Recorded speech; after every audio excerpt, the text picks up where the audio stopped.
has ever seen before. The first live images from the bottom of the ocean, from the final resting place of history's most legendary ship, Titanic.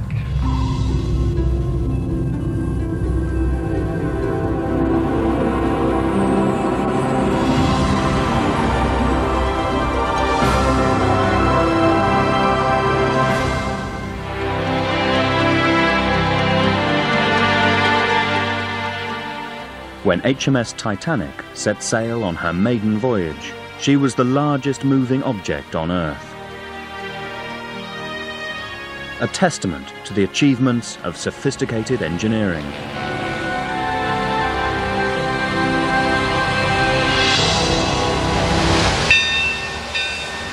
But at 11 p.m. on April the 4th, 1912, a glancing blow with an iceberg brought her brief moment of glory to a rapid end.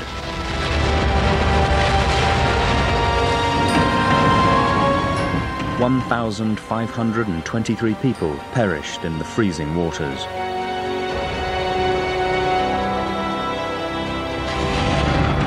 Also lost on that night was our unquestioning faith in the promise of technology. 86 years later, we're now piecing together what happened in Titanic's final hour.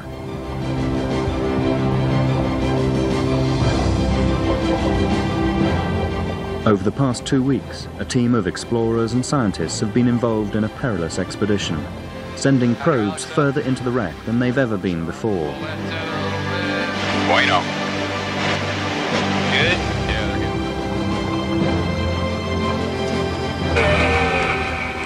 The team are battling against the same natural forces that destroyed Titanic on that fateful night.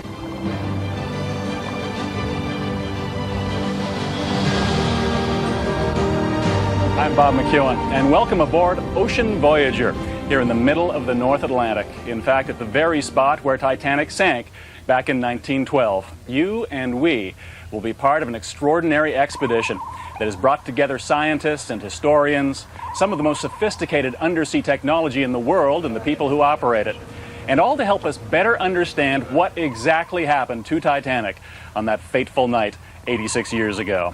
But the Ocean Voyager isn't alone out here. It's one ship in a flotilla of 4, and somewhere else on the water, in a ship called the Bay Supporter, is my colleague Sarah James. Hi, Sarah. Hi, Bob. The Bay is a research vessel, but its duty on this mission is to provide a temporary home for a treasure which eluded this team back in 1996, a treasure which has co-expedition leaders George Tulloch and P.H. Nargeolet very happy men.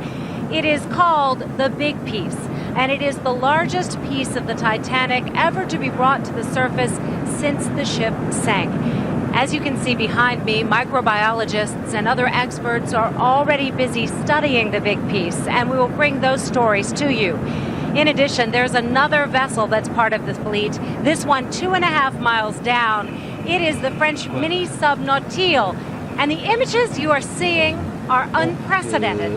The first live images from inside their inner space capsule, and we will be speaking to them a little bit later on. But for now, we want to return you to our intrepid robotic explorer Magellan for more of those live pictures. Basically, Magellan is an unmanned submersible connected to this ship, the Ocean Voyager, by a 2.5 mile long cable.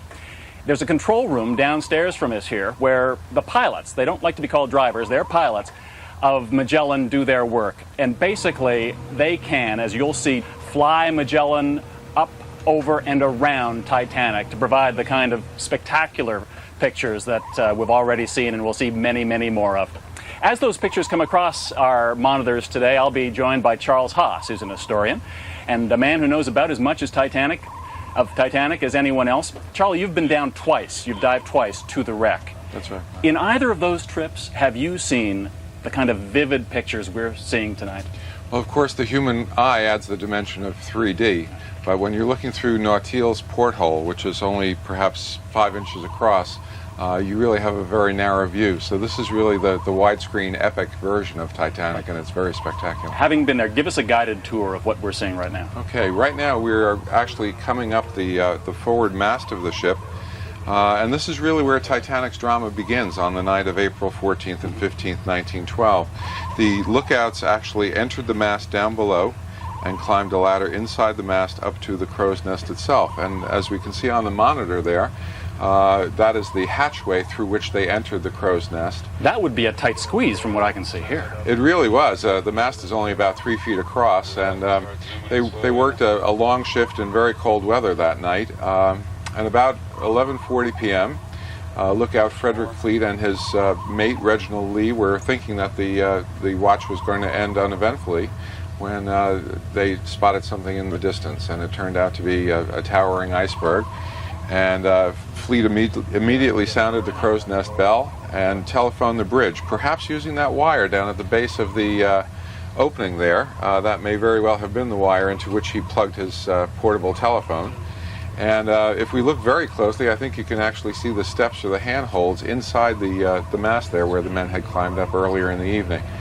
So the warning is telephoned to the bridge, and for the next 37 seconds, Fleet and Lee watch and wait as the iceberg draws closer to Titanic's side. The beginning of the story that brought us here tonight. I think if there's one thing that everyone has learned so far, it's that when you're working in the middle of the ocean, there's nothing that is easy. You're in the water. It may be one of the most complex peacetime operations of all time. 10 months of planning, a flotilla of ships. Almost 100 experts from a dozen different countries. The most advanced deep sea and communications technologies on the planet. What makes it so difficult is it's in the Atlantic Ocean, 500 miles from the Newfoundland coast. The dive plan is arduous and dangerous. It's coordinated from 2 ships, Nadia and the Ocean Voyager.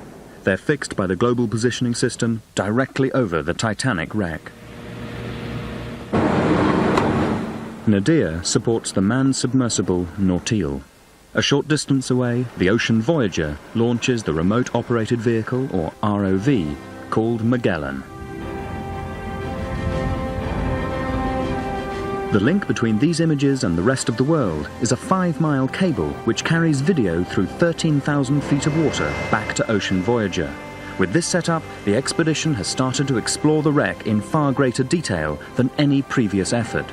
The wreck and the debris that surrounds it covers an area equivalent to about 15 football fields. Already the investigation is producing a welter of new images. But the investigation is fraught with dangers. Well, it's very difficult because we're pulling together more platforms, more ships than has generally ever been done for an oceanographic expedition. If one of the cables was to be severed by Titanic wreckage, it could spell disaster. This is especially so for the manned submersible Nautil. This tiny submarine, designed and built by the French, can dive to depths greater than almost any other submarine in the world, including military submarines. Nautil is lowered using a crane. As many as 3 people can squeeze into the cramped 7-foot interior for the 2-hour journey, during which it descends 2.5 miles to the wreck site. Only 4 inches of titanium protect those inside from the crushing pressure of the sea. The minutest of cracks in its hull, and Nautil would immediately implode. If the tether of the ROV broke, it could fall down and fall across the manned submersible or go through the thrusters and disable it, and then they would be stuck on the bottom.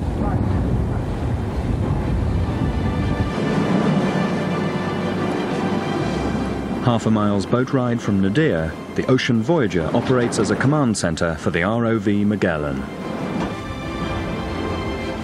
Built in 1991 and weighing about 3 tons, Magellan is the workhorse of the expedition.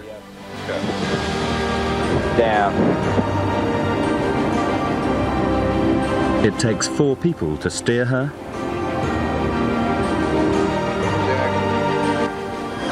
manipulate her arms, and operate her cameras. What are we looking at there, Bruce? The first images that Magellan captures are haunting. everyday objects scattered for miles around the wreck. It's like a flange, it's like an L-shaped flange in base. Ron Schmidt is the senior ROV pilot. It just produces a thrill that, similar, I would guess, would be walking on the moon. Operating the ROV is a highly skilled job. To the mothership. If you sever the umbilical cord, you're in trouble. Can you tell me the sub's depth, please? 2,300 meters.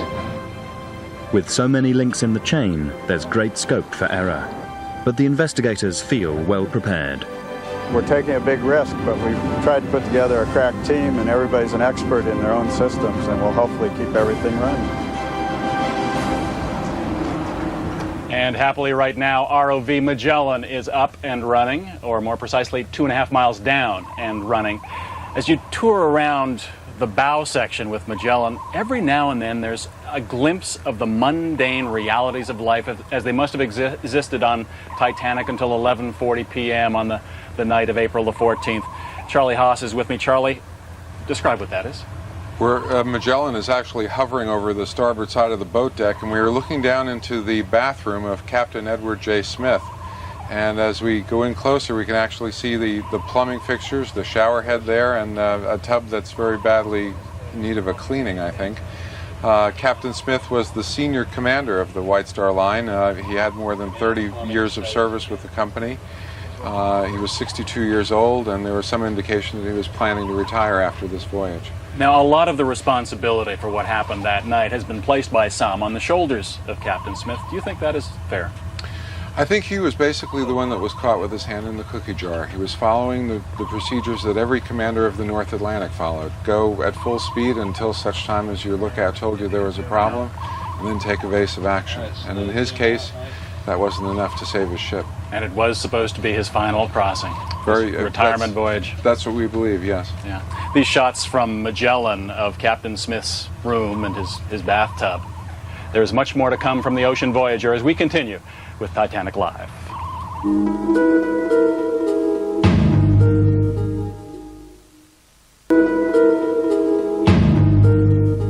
Where I am standing is 2.5 miles above a remarkable sight, which you are able to see right now.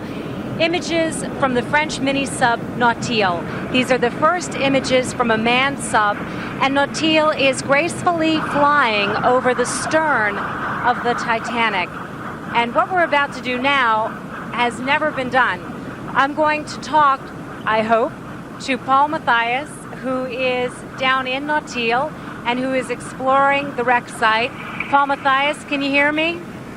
Yes, Sarah. We've managed to come down here 2.5 miles beneath the sea surface, and we're very, very remote from all the things that are going on up there right now. It's very otherworldly. It's a really different planet, different environment. Can you show us, Paul, the various cameras that you have aboard Nautile? Maybe you could just whip us through the images that you're seeing there. Yeah, sure, Sarah. The first one that you're looking at is our camera that's controlled. It's fixed on the outside of the front of Nautile. The second camera is our pan and tilt. The third is the view of the ROV. And the fourth, of course, is the inside camera. You were one of the key people who exploded a myth about the Titanic, the myth that it was a gash of an iceberg that broke it down. Can you tell us quickly about what you determined happened to Titanic? Well, the popular myth has been that the iceberg cut a 300-foot-long gash in the side of Titanic, and in '96 we had a chance to come out with some imaging equipment and detect the openings that were caused by the iceberg in the bow. In actuality, what we found were 6 separate slits, and the total area of those slits was something less than 15 square feet. This is the actual level, if you will, where the iceberg really did its damage. We found in 1996 that rather than a huge gaping 300-foot hole, as had been pictured in many 1912 publications, it was actually a very small series of stabs, just 6 in number, totaling about 12 square feet. And what we're seeing here is the actual level of where some of those stabs took place, down at the sand line, as it's called, about 14 feet above the keel. One of the truly remarkable things I think about Titanic is that after 86 years, with all the analysis and the books and the movies about this most famous of ships, there are still mysteries, still unanswered questions. And it is looking for the resolutions to those questions that I think brings members of the expedition like Charlie Haas back to the North Atlantic again this year.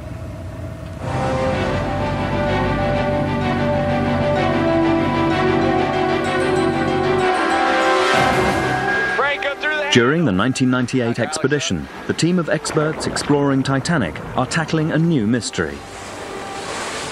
Recent evidence shows it wasn't a single large gash that sank Titanic, but rather a series of wounds, often as thin as a finger.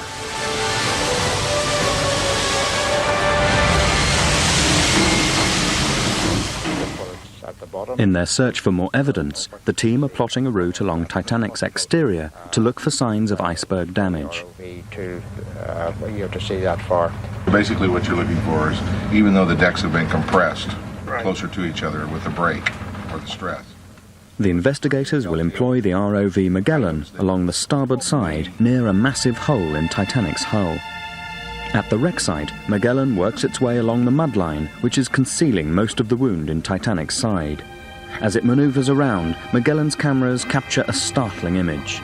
They're showing a great interest in this hole here. This small separation in the hull is thought to have been the first photograph ever of the fatal iceberg damage. The 1998 investigators are also focusing on Titanic's rivets, which may have failed, contributing to the disaster. This massive piece of the ship's hull, retrieved just days ago, could help us to better understand the role of those rivets. Look at this. Right here. We hope to learn from the rivet story that maybe how the sinking sequence actually started. I don't know whether it's corrosion or working or... Notice the trend in those that we have analyzed, and they seem to tell us a story that these rivets may have actually failed. The 1998 investigators also want to know much more about how and why Titanic's massive hull shattered on such calm seas. Okay, bring up hydraulics and lights. Using Magellan, they scour a large area littered with pieces of the Titanic, known as the debris field. Hidden somewhere in this rubble are clues to the ship's destruction.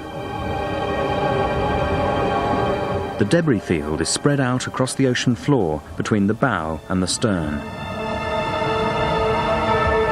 Light objects such as pipes and plates are found farther from the wreck.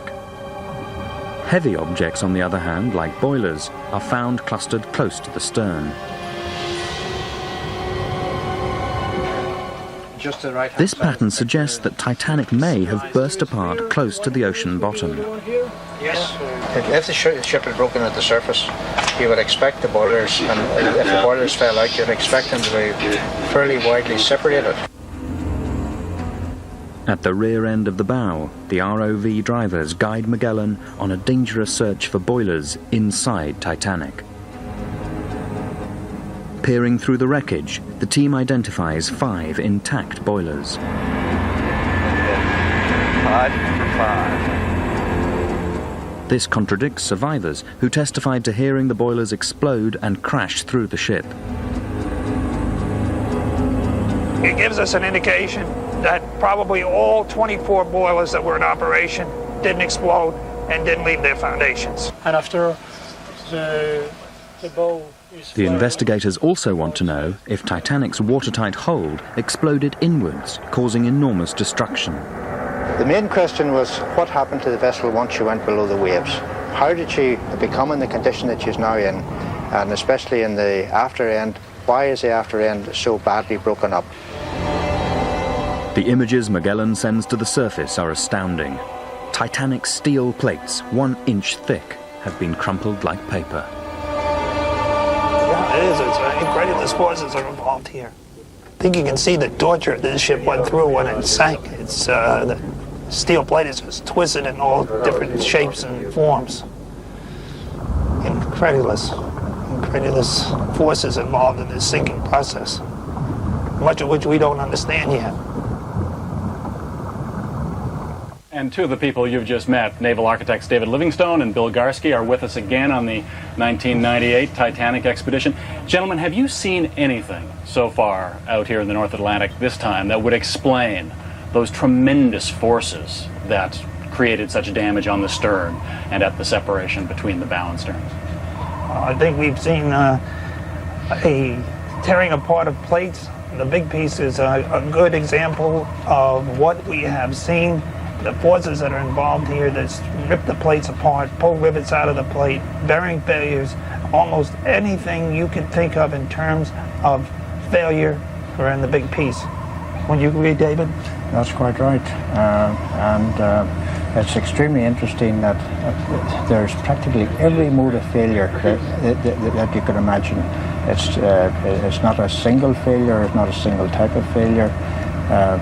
I think it illustrates that the system is very well balanced, that lots of things fail, not just one or two things. Well, what would explain rivets failing and steel failing? Again, huge forces on the surface. The vessel probably started to crack because of the bending moment when the stern rose out of the water. The bending moment was a magnitude greater than what the ship was ever designed to take. And then, of course, the extreme pressures on a hull that was filled with air, and it would simply implode with very violently, probably at something more than 100 meters. More damage from the bow section of Titanic as seen by the ROV Magellan. If getting down to Titanic is dangerous, getting inside Titanic is even more dangerous than that. And for all the wonderful things we've seen them do tonight, Nautil at 18 tons and Magellan at almost 3 tons are simply too big and too valuable to risk on the narrow hallways and mangled inner spaces of Titanic. And that is where Nautil's sidekick, a submersible called Robin, comes in.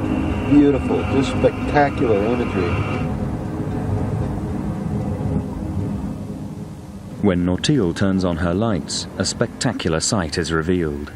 Gliding over the bow anchor, she makes her way down the starboard bow. Then maneuvers over to the side of the ship and approaches the officers' quarters, where Captain Smith and the rest of the commanders slept.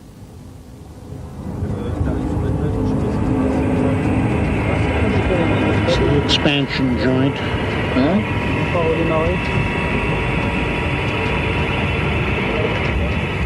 That's the wireless cabin.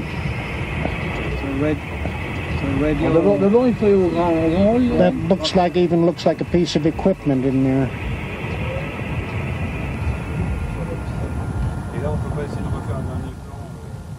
Nautil dispatches little Robin, and the ROV drops down the opening to a place few have seen. This is where Captain Smith went just after midnight to tell wireless operators Jack Phillips and Harold Bride to call for help, where Phillips tapped out in Morse code more than 24 distress calls, both men manning their posts until they heard the water gushing in. We've got you good photography of the Marconi transmitter, and we have the geometry of Nautil's A tuning apparatus, once embedded in the side of a wall. It's just a small part of the then modern Marconi system, which could reach other ships and land stations more than 500 miles away.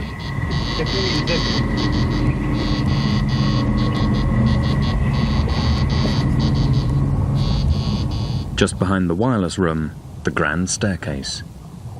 Robin will use the stairwell to visit cabin B54, the best room on board. She enters through the destroyed glass dome at the top of the staircase and passes the remains of an ornate pillar once gleaming polished oak.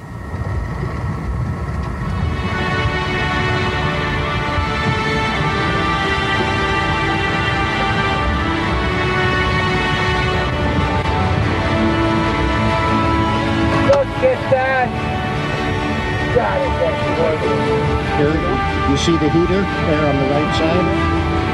that box. That's the heater.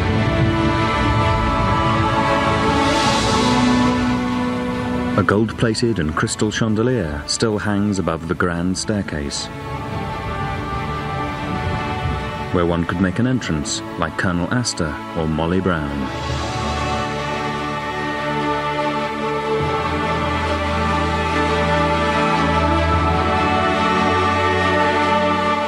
Robin's topside camera observes the raised wood panelling of a B-deck reception room.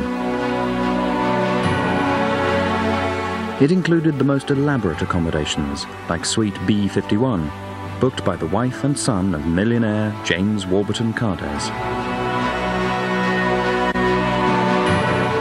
Here one could pay a courtesy call to Titanic creator Bruce Ismay in cabin 54.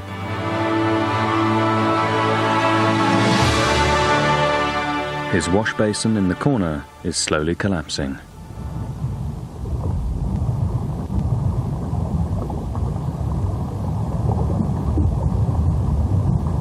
Nearby, one of Ismay's high-backed chairs tipped over on its side. Penetrating the cabin further, Robin discovers what's left of a door, its knob still in place. Robin's mothership, Nautil, then heads for the bunker hatch, where she'll send her ROV down several decks to explore the mail room. In the hatch, Robin passes these safety bars. On the other side, a third-class recreation room.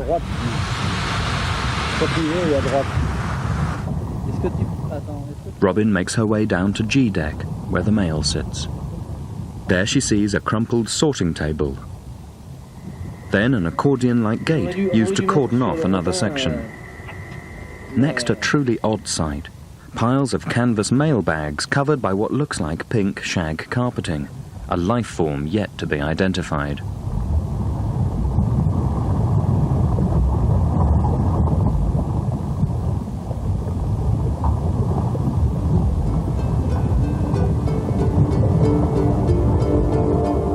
Meanwhile, Nautil has been traversing the enclosed promenade deck, her lights bouncing off first-class cabin windows still intact.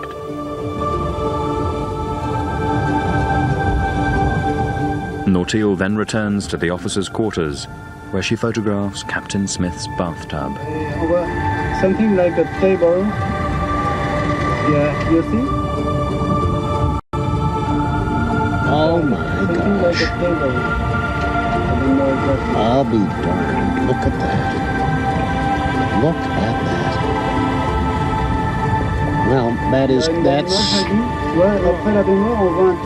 that's incredible.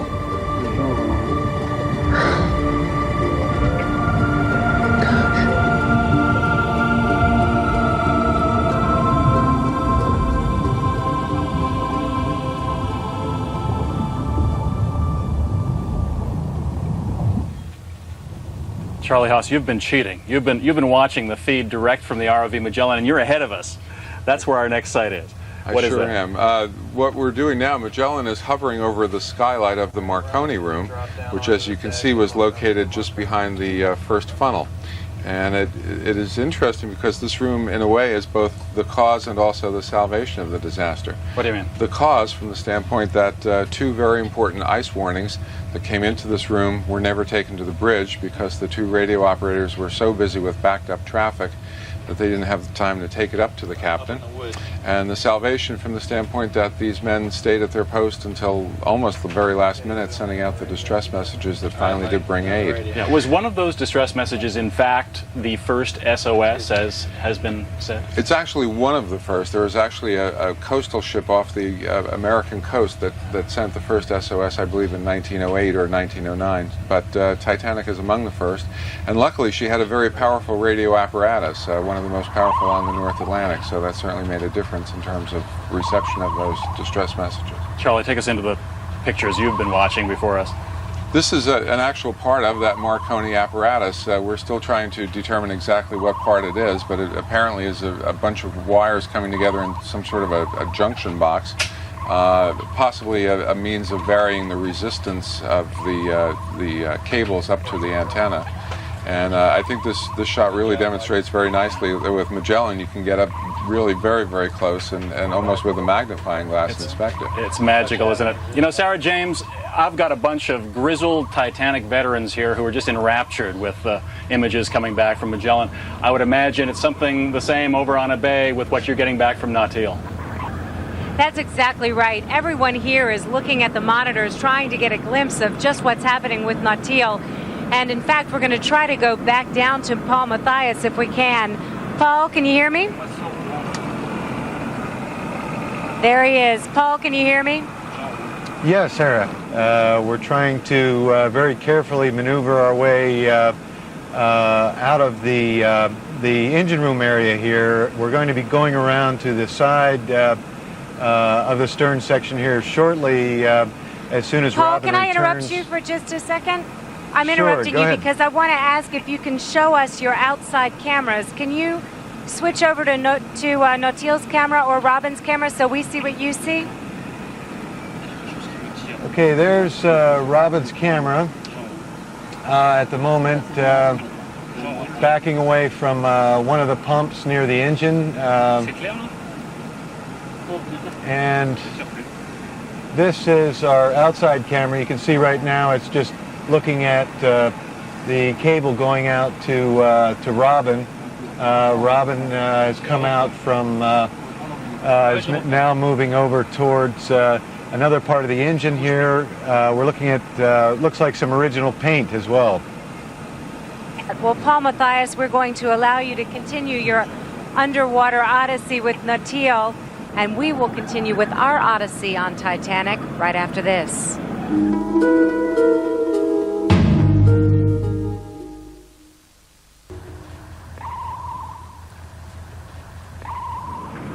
As we look at those extraordinary images, what I'd like to do first is to dial back into our long-distance connection to the bottom of the ocean to Paul Mathias, who's 2.5 miles below. Paul, you still there?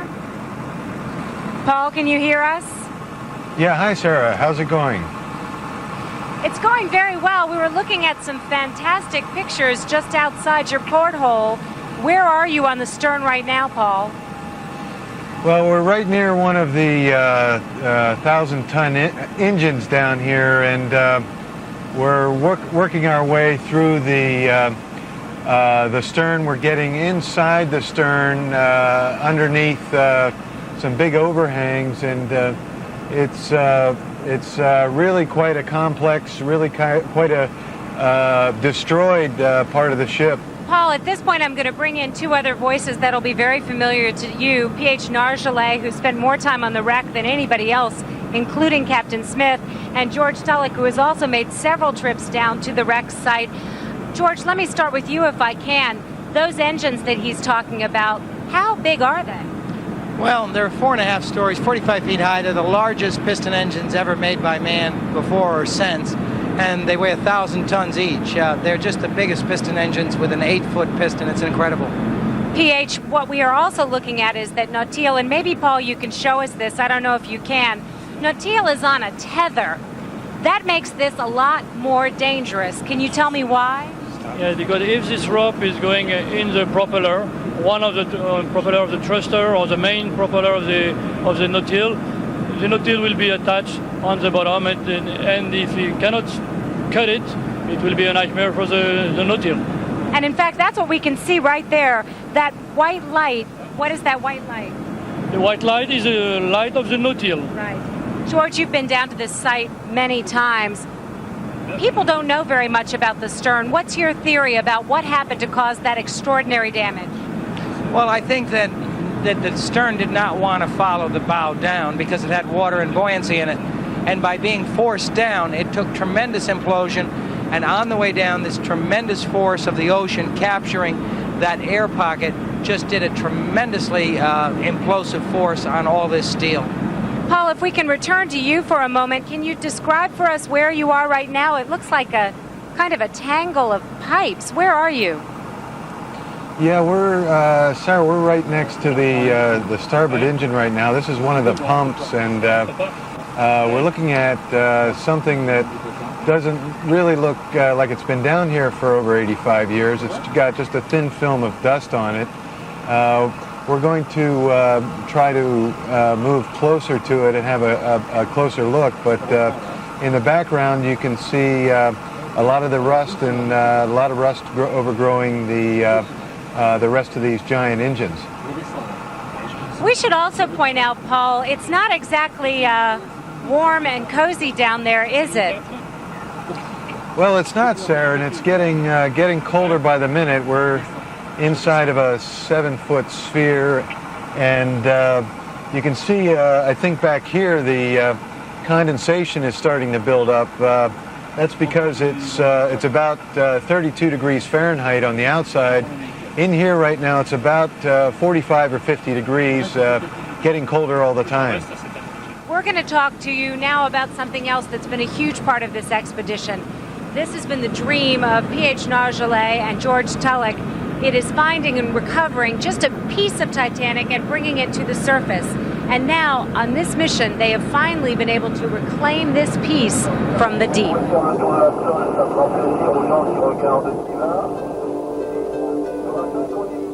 This is the big piece, a large section of Titanic's hull.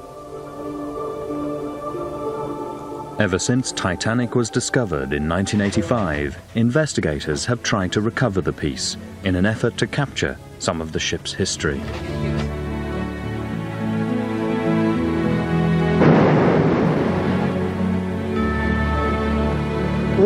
Naval architect David Livingstone is not usually given to such flights of fancy, but his company, Harland and Wolff of Belfast, built the Titanic, and he's long wanted a piece of her back.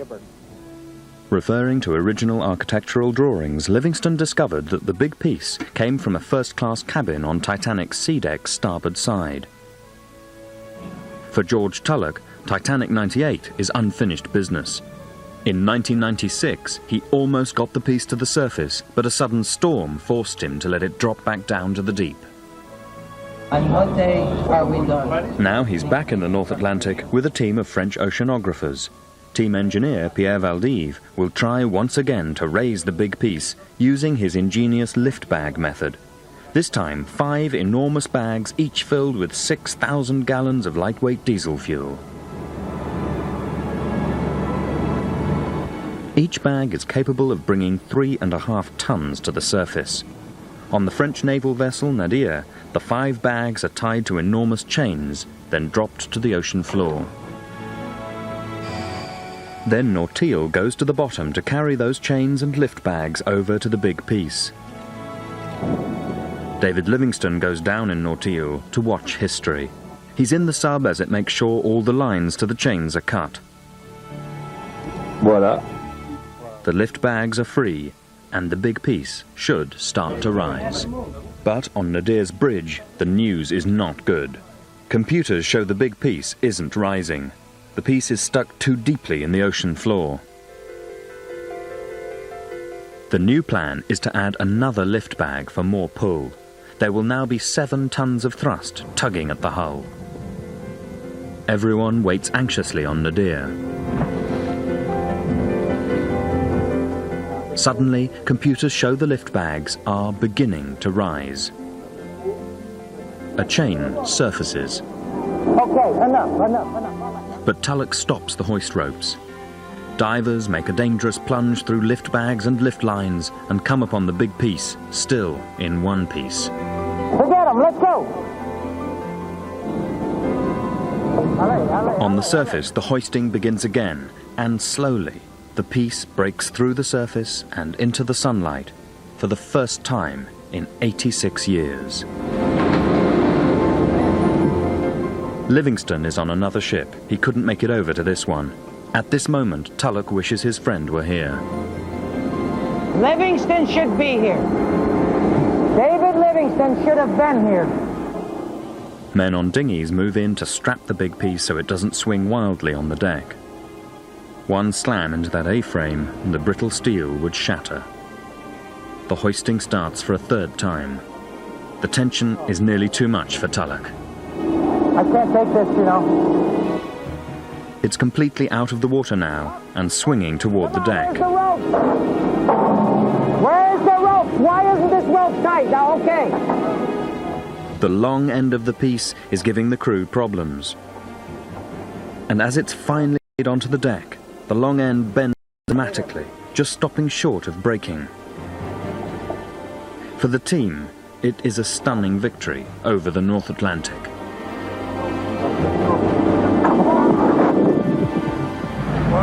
Look at that. And David Livingstone? He sees the piece next day. I think it really had to be brought up again. It had to be recovered. And one of the questions being looked at during this expedition by scientists is exactly how long Titanic will survive in the form we're seeing tonight for future images to be sent back to us of this sort. That's a question that Sarah James has been examining. She's here now. Thanks, Bob. Yes, as a matter of fact, it's something scientists will be able to learn more about from studying the big piece, this largest section of Titanic that's been brought to the surface. With me now is Dr. Roy Cullimore, a microbiologist. And Dr. Cullimore, if you could tell me first, what are rusticles? Rusticles are like rusty concrete, but they're very, very porous and they are alive. And they're growing because there are a whole bunch of different types of bacteria and molds all growing together to make a very elegant and complicated home. When we look at the rusticles here, we see that they are all heading in one direction. Why is that? That's because they're trying to get to the food first. The food is in the water flowing towards them. And so the rusticle that wins is the one who gets to the water first.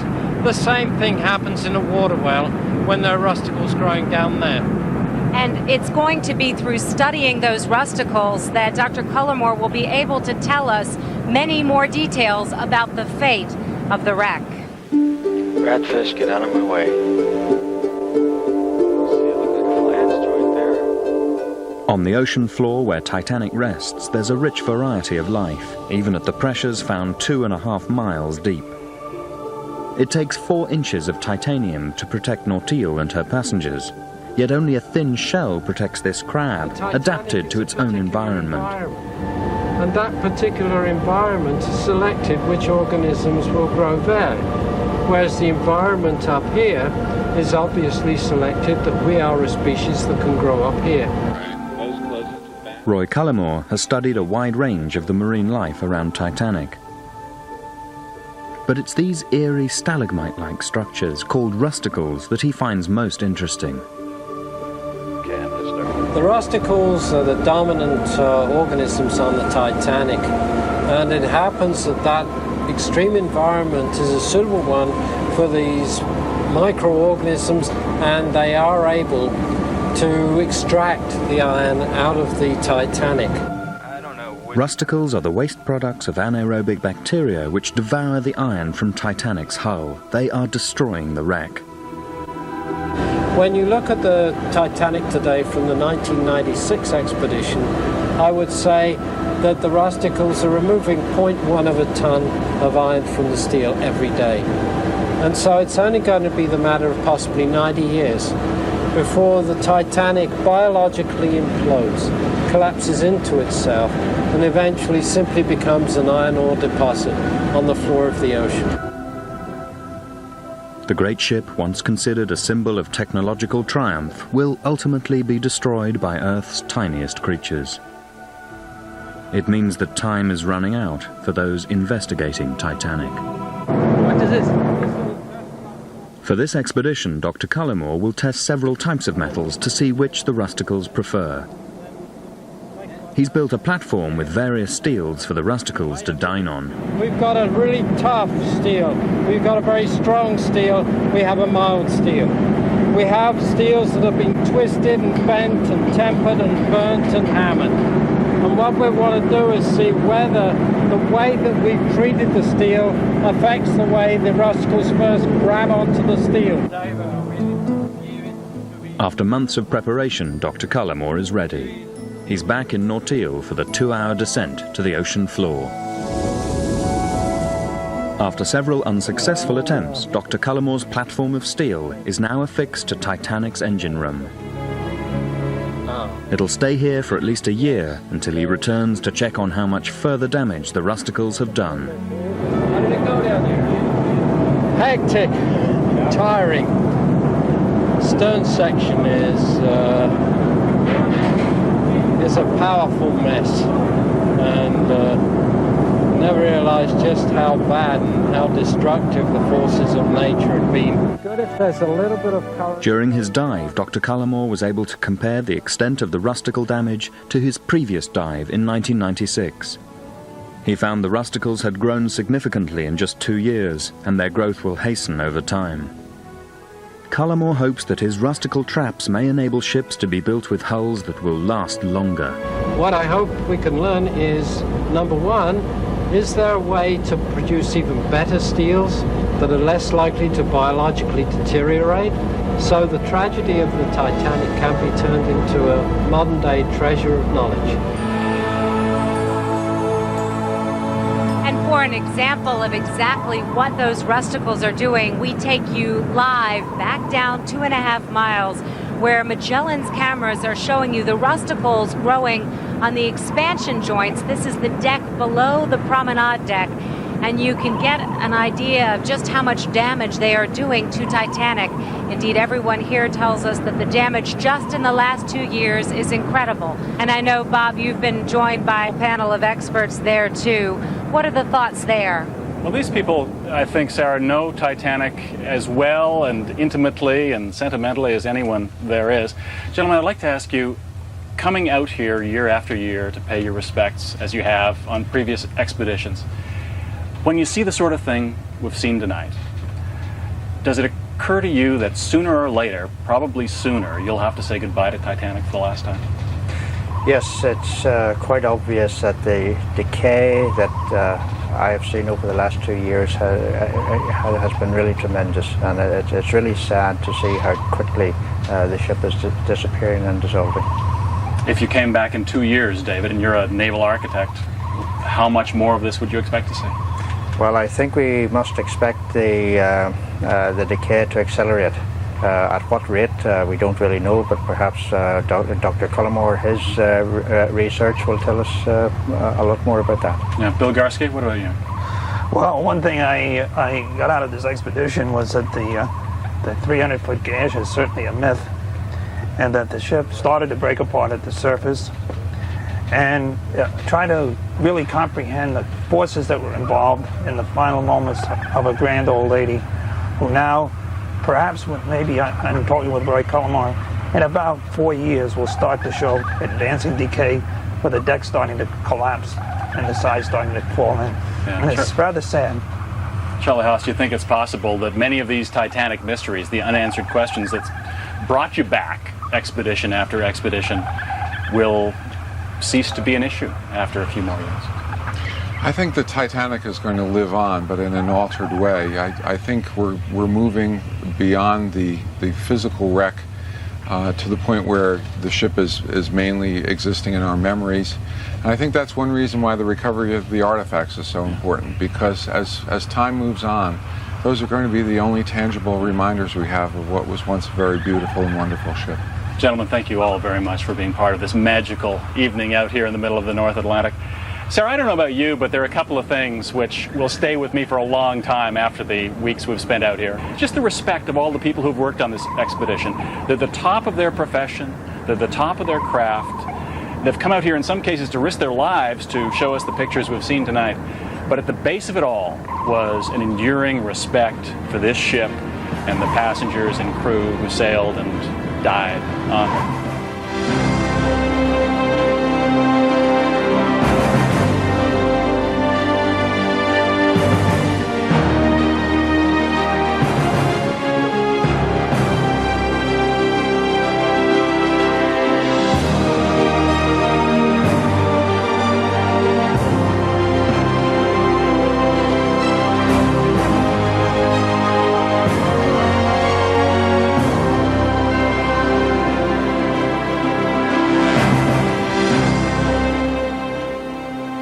Tonight, searching for the Star of Bethlehem, snogging under the mistletoe and studying at Santa School. We're opening the Christmas files for some festive 40 TV fun.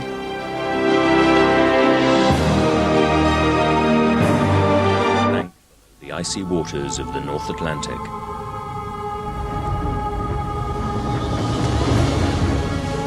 more than 1,500 men, women and children lost their lives.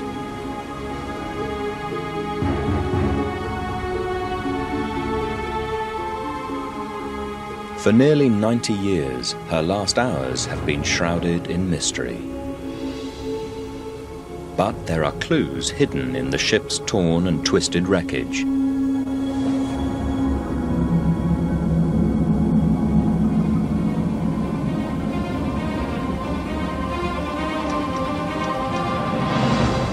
Last year, for the first time, there was a detailed investigation of the case. An arsenal of high-tech equipment performed a deep-sea examination.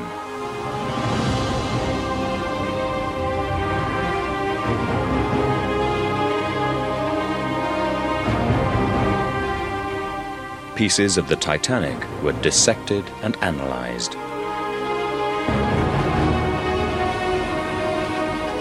New techniques revealed how she was ripped apart and then crushed on a 2-mile journey to the ocean floor.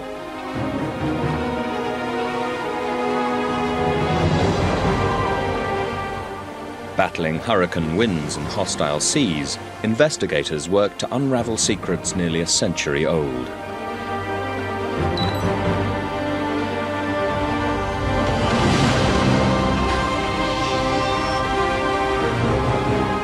Scientists laid bare the Titanic's tragic fate as they uncovered answers from the abyss.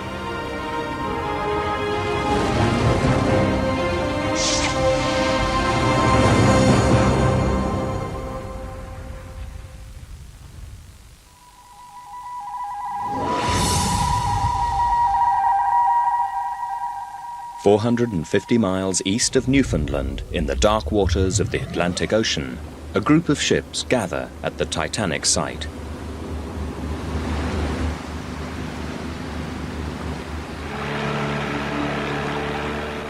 There are experts here from the United States, Great Britain, Canada, and France.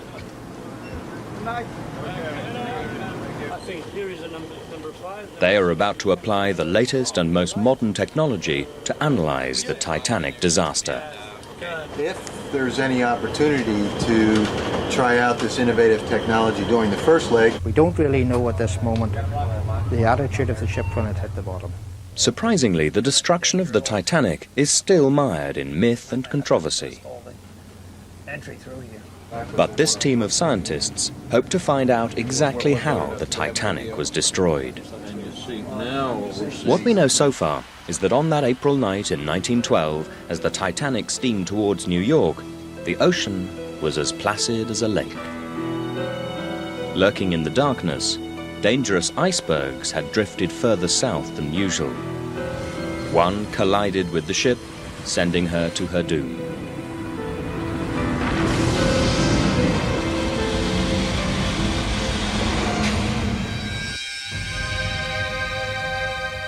Immediately following the Titanic disaster, the world struggled for answers.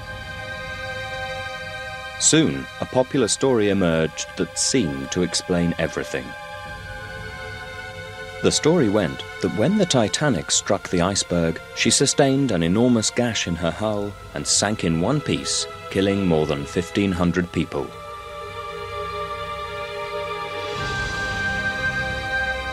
For nearly 90 years, this was the accepted account of what happened that tragic night. When the Titanic's wreckage was discovered in 1985, the world was shocked to learn that there was more to the story. The great ship was actually torn in two huge pieces, her bow and stern separated by nearly half a mile.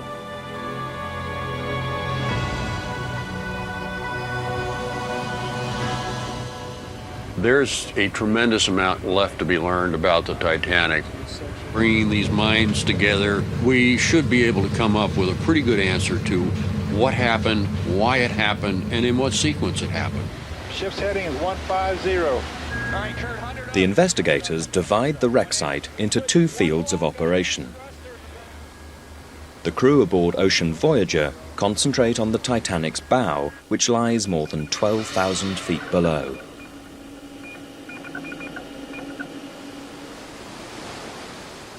To reach their target, they'll use the Magellan 725. She is a remotely operated vehicle, or ROV. For this mission, Magellan is equipped with state-of-the-art underwater cameras.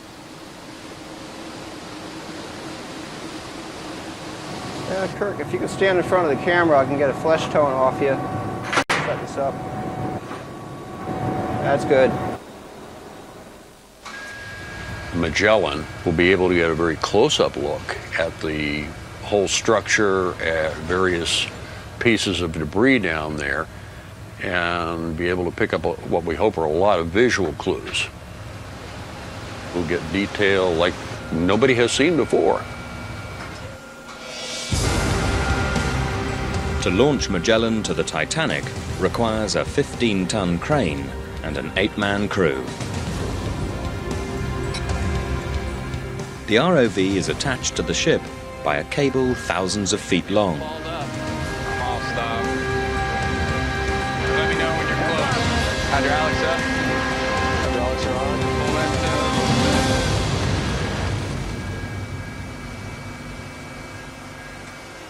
Magellan receives instructions and transmits live images through an umbilical cord from the wreck to the mothership 2.5 miles above. Half a mile away, on board the Nadir, the crew prepares to explore the stern of the Titanic. Little is known about this part of the wreck. The investigators plan to launch a 2-man submersible from the Nadir. Called the Nautile, she's fitted with high-definition stills cameras. Found one strobe on the... Heading up the effort is oceanographer Paul Mathias. As well as the high-resolution cameras, Mathias has fitted the Nautile with powerful deep-sea lights. The scientists have also equipped the submersible with specially designed computers to store the images they will take of the wrecked ship.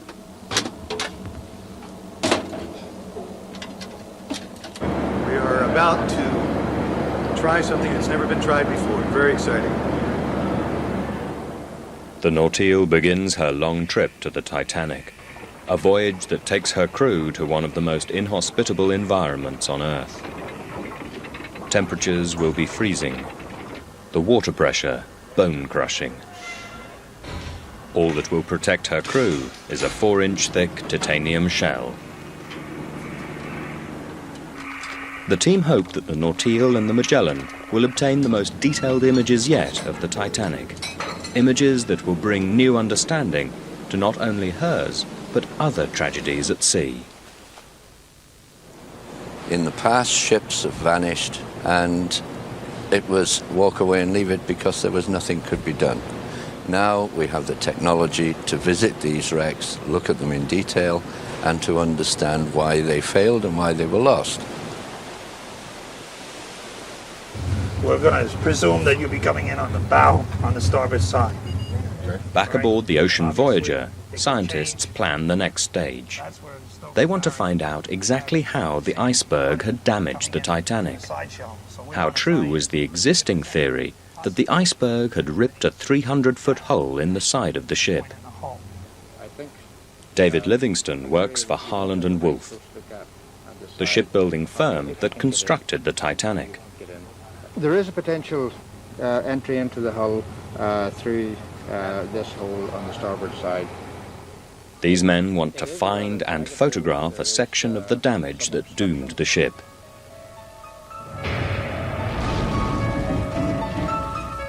When the Titanic's bow struck the ocean floor, it ploughed up sediment, concealing the deadly iceberg damage under a mound of mud.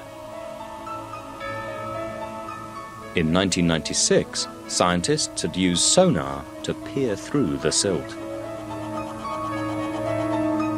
Their data had suggested that the iceberg caused a series of thin slits that flooded and sank the Titanic.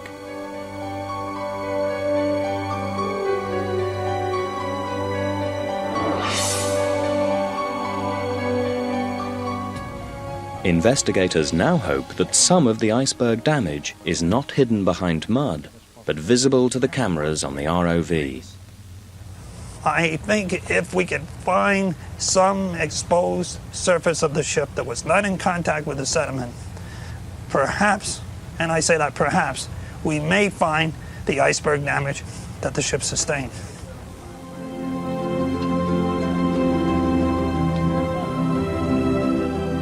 After several hours, Magellan reaches the seafloor. You're looking at bottom right there.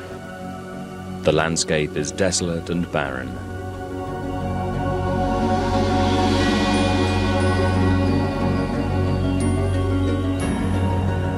Somewhere in the darkness lies a colossal structure, the length of 3 football pitches and the height of an 11-story building. 12 foot, dead ahead. Something's real close. There's the wreck. Alright, 6 feet off, come on up.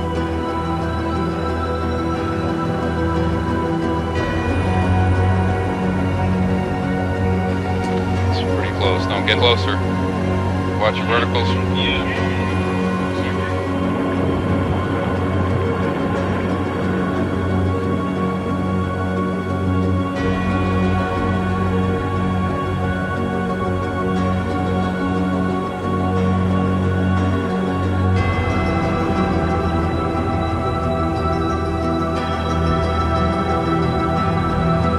Troy, nice job aiming those lights.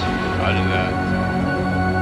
The Magellan team runs the cameras through a series of system checks before they begin searching for the iceberg damage. Hey, Emil, how are we doing? You're all right down there? Or?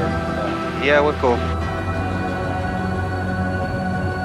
Okay, so don't go down yet. Don't go down yet. Just down to about 9. We'll count the somewhere right in there.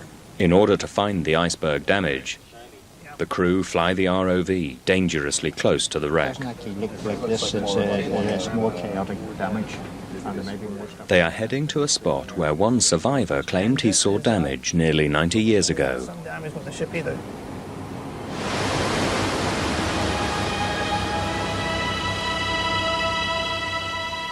On the night of the disaster, well below the luxurious first-class accommodation, survivor Frederick Barrett was working in the Titanic's boiler rooms.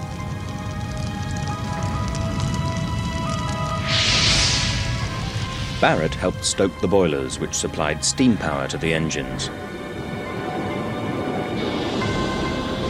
After the Titanic hit the iceberg, chaos erupted in the boiler rooms.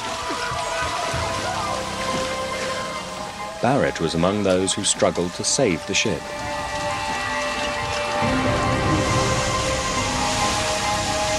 Barrett saw water jetting in 2 feet above the floor grate in boiler room 6.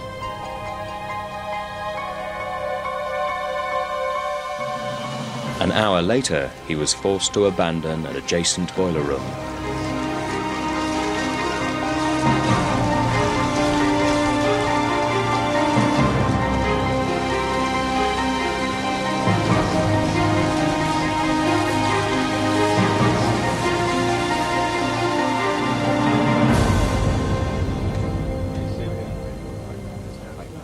Patiently, the team slowly combed the outside of the wreck, looking for the damage Barrett had seen from inside. To pinpoint Barrett's location, the team dropped down the starboard side of the ship, counting hull plates and portholes as they descend. Yeah, I'm still trying to go down. Am I clear on the left? This is the only way to find the exact area described by Barrett. See how that thing comes in and out? Look at the... With every second, Magellan gets closer to its target. If the team can find the damage, it will be the cornerstone of their investigation.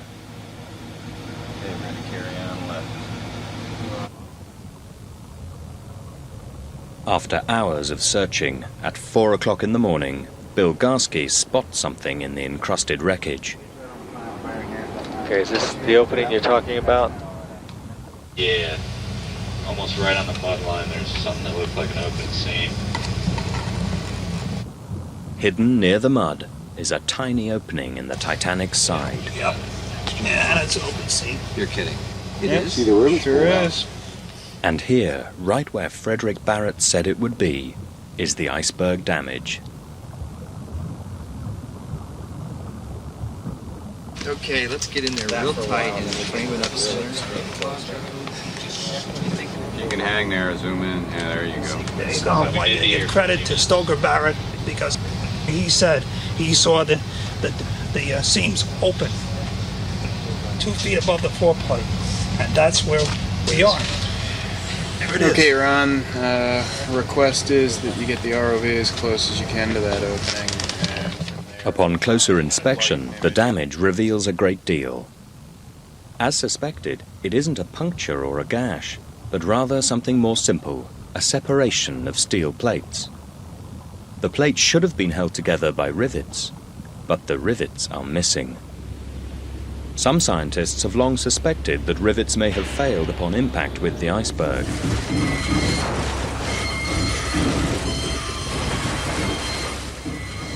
At the seams, the rivets could be failing. And by failing, we essentially feel that what would have been happening is the heads of the rivets would have been popping off. Okay. Once they pop off, the seams can open, you can have water coming in. Okay. The question is, why would those rivets fail? Right at this depth. Yeah. Before the Magellan is called back to the surface, it scours the ocean floor, looking for loose rivets. Yeah, I couldn't get more than about 20 or 30 degrees.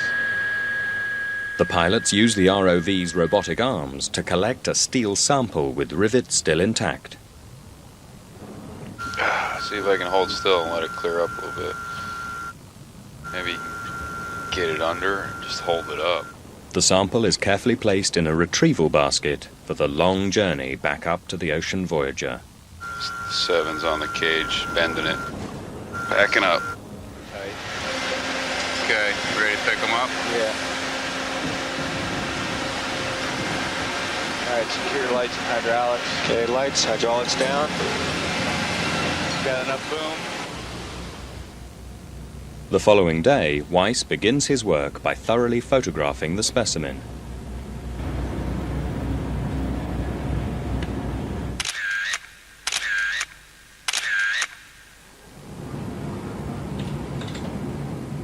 Next, he carefully removes the rivets.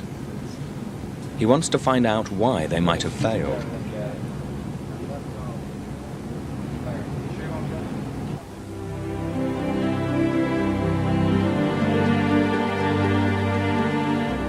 When the Titanic was built, ships were held together by rivets, not welds like they are today. It's estimated that more than 3 million rivets were used to construct the Titanic. They held each beam and each piece of hull plate to the ship.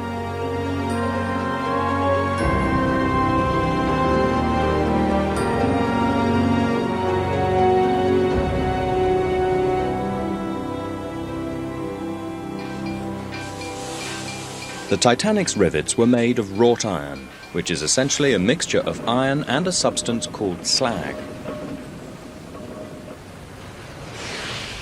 At the time, it was difficult to monitor the mixture of slag and iron. And if too much slag had been added to the mix, it could have actually weakened the rivets.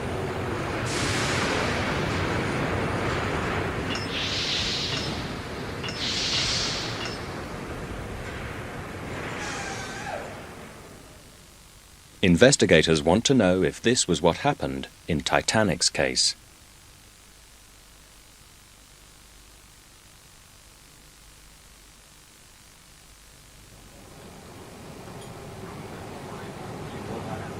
In a temporary lab aboard the Ocean Voyager, Weiss cuts a cross-section to look inside a rivet.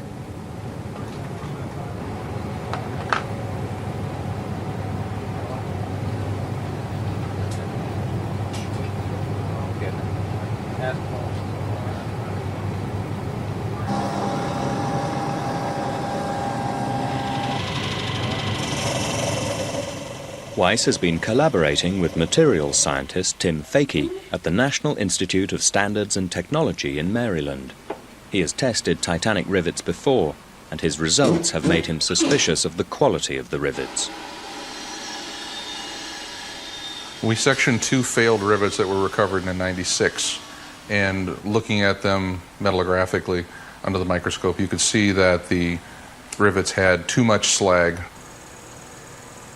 So what we wanted to do in 1998 was to get more rivets from different places on the ship. Working together, Fakey and Weiss examine rivets of all shapes and sizes.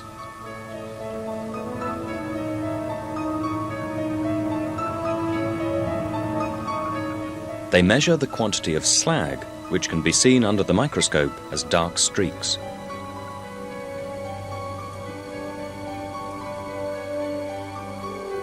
Some rivets have the right amount of slag, and the substance appears as little round particles. This sample, on the other hand, has too much slag, which would have weakened the rivet.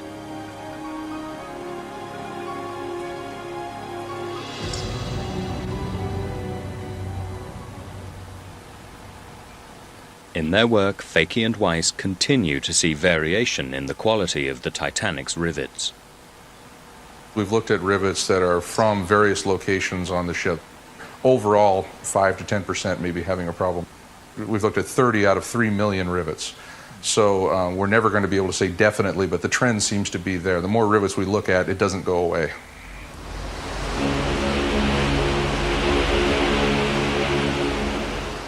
Fakey's work raises provocative questions. Were small, flawed iron rivets the Titanic's Achilles heel? Or was the impact forceful enough to compromise even the strongest of rivets? We may never know for sure, but we do know that the damage that sank the Titanic was quite small. Thin slits rather than a huge gash.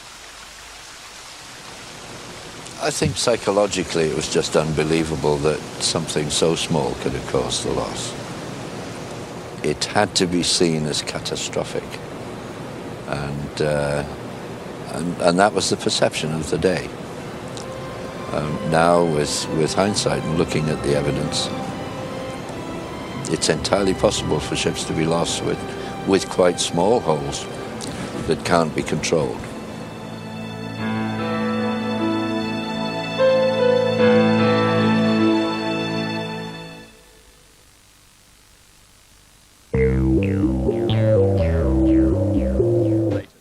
Magellan heads back down on one of its many trips to the Titanic. Investigators now turn their attention to the most dramatic moment of the Titanic disaster. Keep them zoomed out forward, because it's going to go up top. The moment the great ship broke into pieces. Can I bring up hydraulics? Just tilt that pan and tilt down. Let me know when I'm in the water. You're in the water.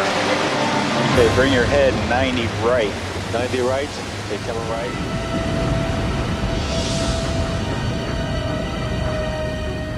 To this day, much of the Titanic's breakup is shrouded in mystery.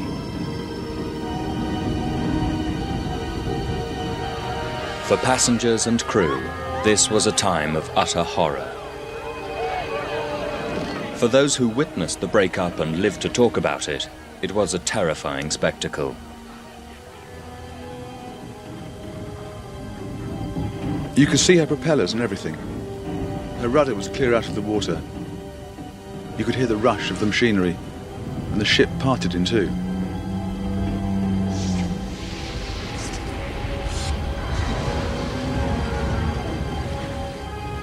We pulled from the Titanic for a distance of a city block when Titanic began to shake to pieces.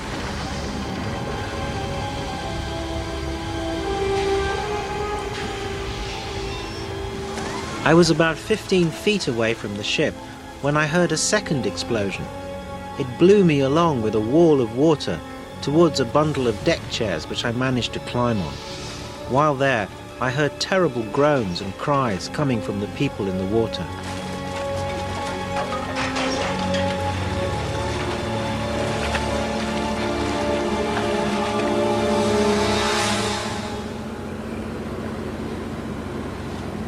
Investigators want to comb the wreckage, looking for clues that might help to explain the Titanic's violent destruction. The Magellan approaches an area near the stern known as the debris field. We are in the south of the debris field, south of the stern. I don't know exactly at which distance, but probably 200, 300 meters or something like that.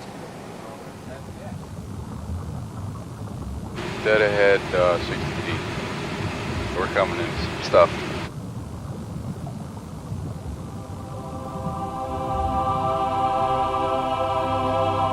I got a nice big target at 270.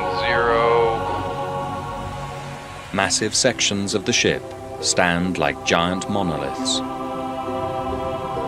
right, I'm going to get right up above these things and look down in. It's going to take me a little while to get over there.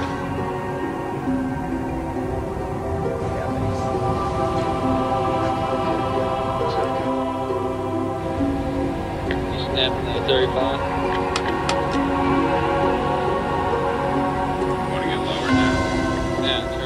The investigators have to deduce the story of the Titanic's breakup from all this wreckage.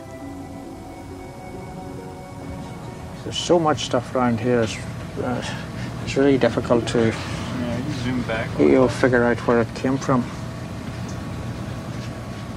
The investigators call this process of interpreting the wreckage to reconstruct the disaster reverse engineering. Looks like something that's definitely got ripped. Any ideas what that was? This approach is used to understand modern disasters like aeroplane crashes. Okay, I'm just going to pan it to the right real slow.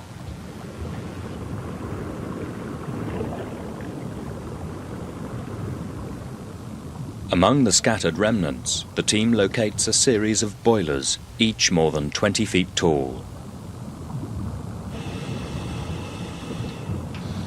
This is pretty tall here. Roger. These boilers could yield significant clues. During the tragedy, as the Titanic was being evacuated, some survivors said they heard the massive boilers exploding, breaking free and tumbling from the ship. While I was helping with the boats, there came explosions from below deck, and the ship took an awful lunge, throwing everyone in a heap. These explosions were caused by the rushing in of the icy waters on the boilers. I heard 4 distinct explosions, which we supposed were boilers.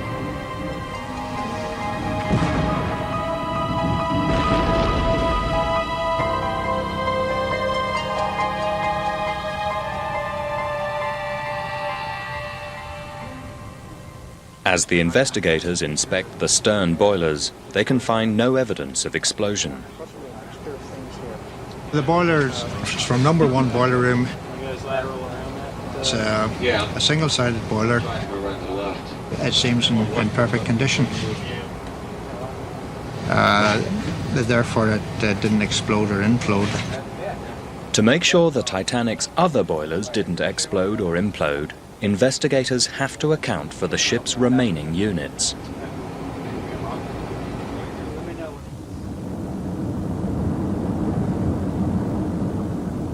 They search the bow section where many of the boilers were housed. The decks here have collapsed, making it hard to see inside the ship. But to the team's surprise, some wreckage has slipped away. For the first time, investigators have a clear view into one of the boiler rooms.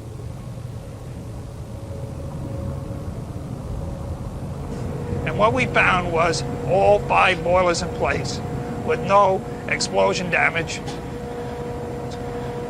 It gives us an indication that probably all 24 boilers that were in operation didn't explode and didn't leave their foundations. If the boilers hadn't blown the Titanic apart, what could have caused her to break into pieces? Investigators now turn their attention to the steel from which the ship was built. Could it have been flawed, contributing to the breakup?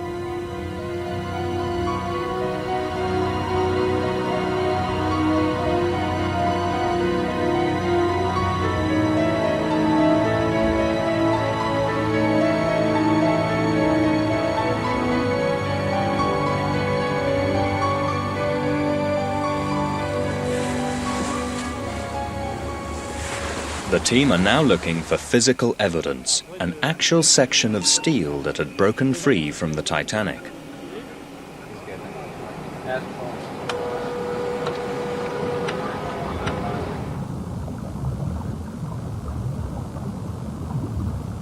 Investigators want to cut a sample from a 20-ton section of hull dubbed the Big Piece. This piece is more than just an historic artifact. For the crash investigators, it could be another clue in discovering why the Titanic sank. The artifact comes from the starboard side of the ship, encompassing 2 upper decks of the break region. If this section turns out to be weak, it could mean much of the rest of the steel was brittle.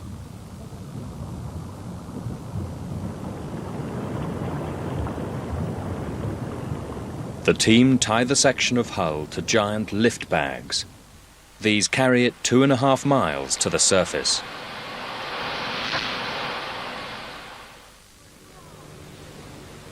Here, salvage teams work quickly to secure the big piece to the recovery ship, the Obey Supporter.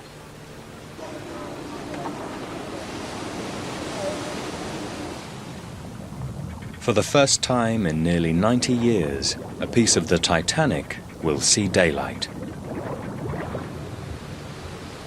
The crew work carefully. The rusty metal is brittle and delicate. Okay, come on up. Bring it over to the side, turn it around. Okay. It's difficult to control the massive weight in high winds. Where's the ropes? Why isn't this rope tight? Now, okay. It's okay, it's okay, it's okay, it's okay, it's okay. After several tense hours, the crew managed to secure a section of the Titanic's hull safely. Hey, look at this. Right here. We hope to learn much more about how the Titanic broke up and perhaps make a better explanation why the vessel is in the state she's in today. The gravity beating those stairs, I don't think it was. Yeah. Evac. Probably lead.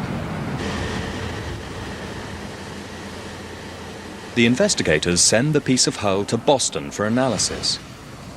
For a decade, scientists have argued about whether or not flawed steel may have contributed to the Titanic's destruction. In the harbour, materials scientist Tim Fakey is about to settle this debate conclusively. He begins his examination of the steel from the Titanic's hull. The big piece came from very close to the region in the stern where the big break occurred, where the ship broke up. So if we have a piece of the hull from right next to the breakup, it is entirely likely that that has steel that's very similar to the steel that was actually involved in the break. Was this part? Yep. Can you put that on the light? The steel looks perfect.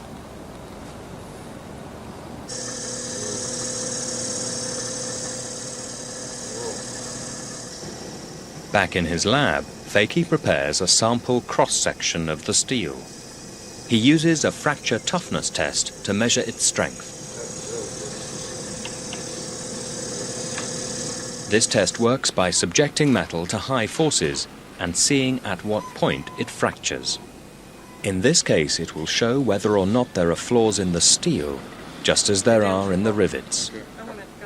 The test machinery bends the steel with forces similar to those the Titanic endured on the night of the disaster.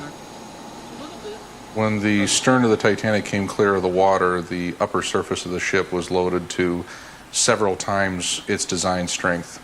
And how the materials react to this huge load is going to determine what happens to the ship.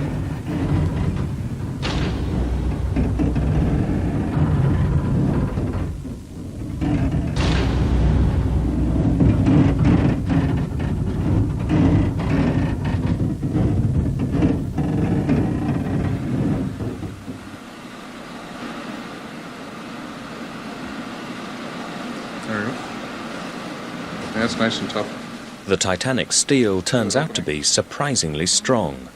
It takes a force of over a ton to break the steel. The steel shows toughness almost as good as modern steels and was actually quite adequate for the application of the Titanic. Okay, this is nice.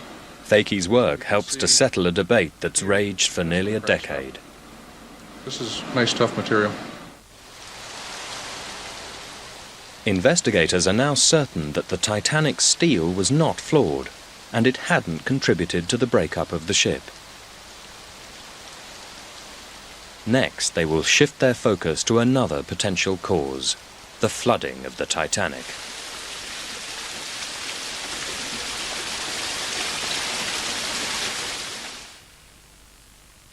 In the first hours after the collision, the Titanic had taken on hundreds of tons of water per minute. Had this added weight torn the ship to pieces?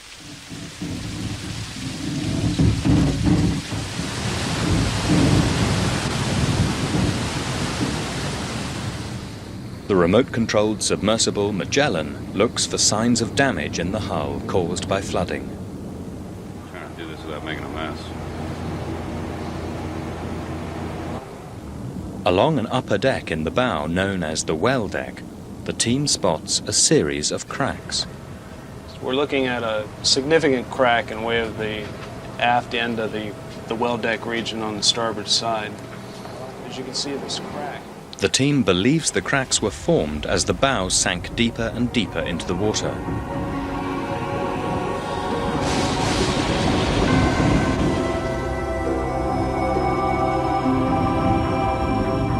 As the stern rose, the stress increased throughout the vessel.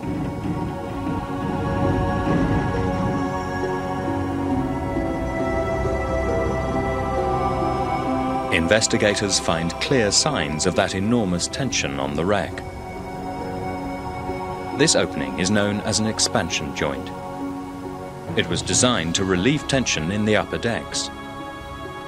The separation should have been inches wide. Now it's several feet across.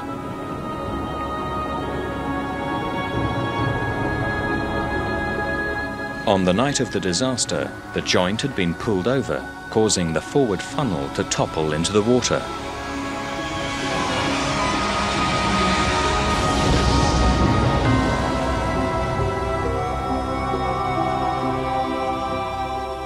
Next, the team survey the break area itself.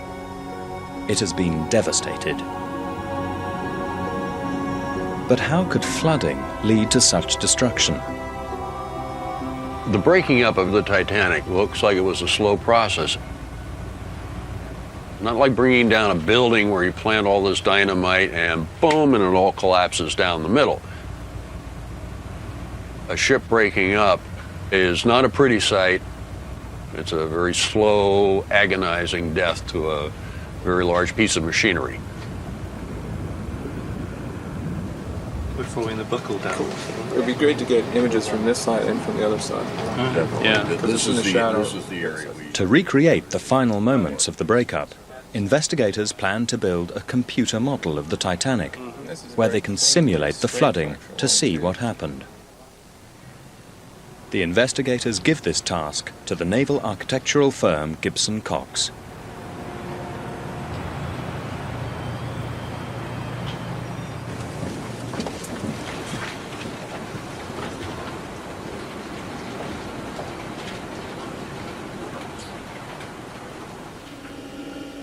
Bob Silsky is one of the structural engineers. He wants to see how the flooding affected a place known as the aft expansion joint, which he suspects is where the Titanic was most vulnerable. We started with a basic analysis of the ship, knowing, of course, that the weakest area would be at the expansion joints in the deck, and that's where we zeroed in on our stress analysis. Silsky's model takes into account the strength of the Titanic's steel, which was revealed in the fracture toughness test. The computer simulation shows what happened as water flooded into the Titanic's bow. As the Titanic filled with water, the model changes colour from purple to blue, showing how the stresses increased on the ship's hull.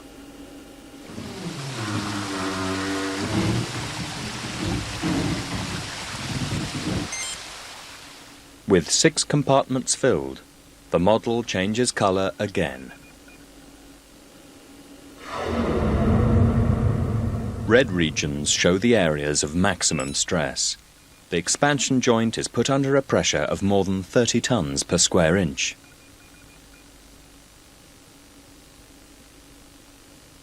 This was more than the Titanic's steel could handle, and the great liner began to break near the expansion joint between the 3rd and 4th funnel. Silsky's results have some startling implications. First, on the night of the disaster, some of the Titanic survivors testified that the stern rose nearly perpendicular during the sinking.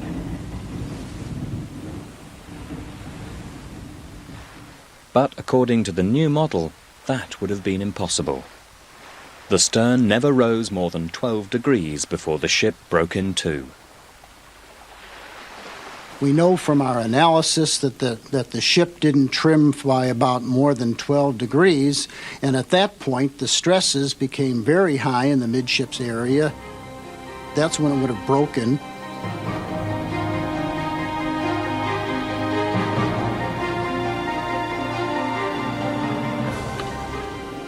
The model also suggests a clear sequence of the ship's destruction. The Titanic broke from the upper decks first. Her bottom failed last. This scenario suggests a provocative new idea.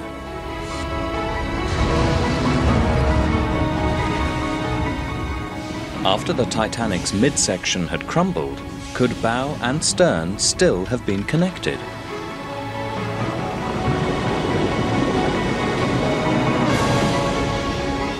Did a large section of the hull bottom hold the ship together for a brief period underwater?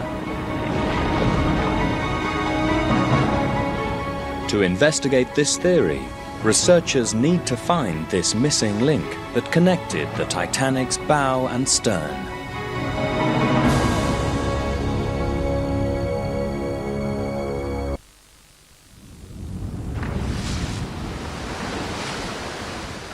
Investigators now prepare to search for the piece of the hull that linked the bow to the stern on the Titanic's journey to the seabed. Back right along the bulkhead. Yeah. The bulkhead right in here.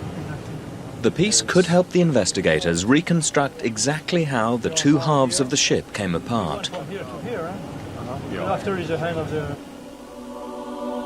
To find the piece, Magellan sweeps the outermost area of the stern wreckage, working inward to the stern itself. Yeah, we're going to move straight ahead. There's some stuff up here. Sounds cool.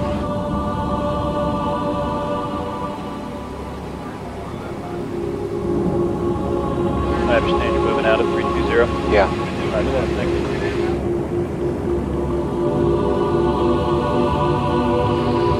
Some small stuff right here. About 290.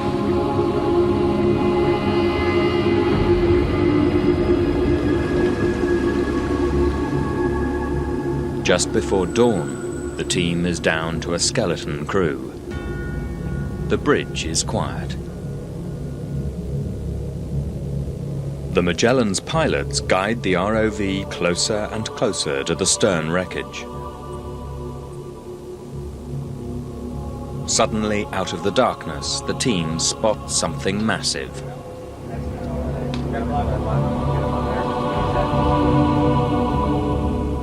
Is this the missing hull bottom that they're looking for? Okay, Bridge, we assume that we're sitting on the piece here.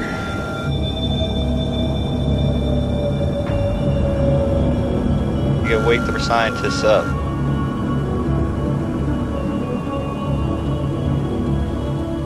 The scientists are roused out of bed to verify the discovery.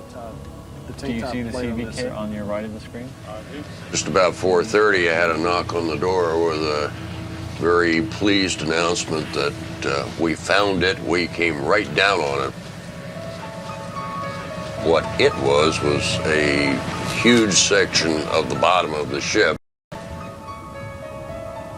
am sure that those who look for the beauty of chandeliers would yawn over it, but to an engineer, it was magnificent. This piece of the Titanic's hull is an impressive find.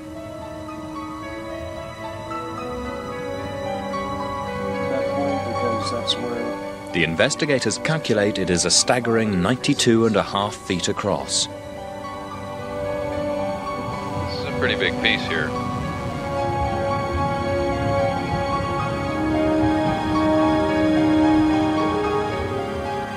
It spanned the entire width of the Titanic. 290.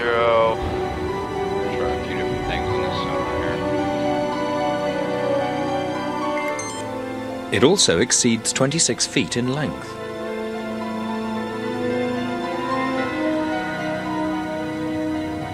Its tattered condition reveals new information about the ship's fate. The fact that the edges are bent and not cracked indicate that it was slowly pulled apart. Unlike the decks above, it did not give way rapidly.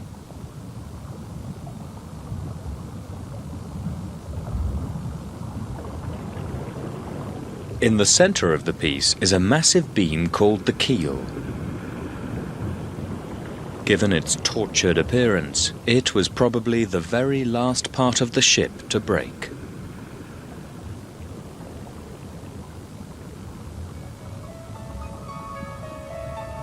With this evidence, it now seems likely that when the Titanic disappeared beneath the ocean waves, she was still in one piece.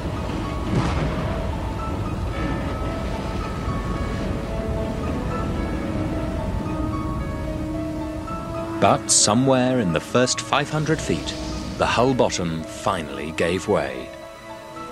Here, the bow and stern began their separate and very different journeys. Ironically, the Titanic's keel, the last section to give way during the breakup, was the first piece laid down during the ship's construction. When these ships were built, they were built from the bottom up. The first thing you laid was the double bottom. This is the backbone of the ship. It was the last line of defense in the end. It was the last thing holding that ship together.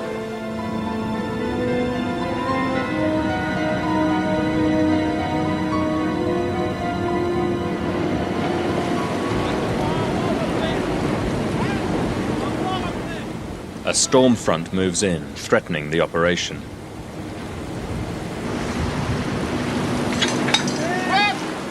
Paul Mathias and the crew of the Nautil are retrieved from dangerous seas.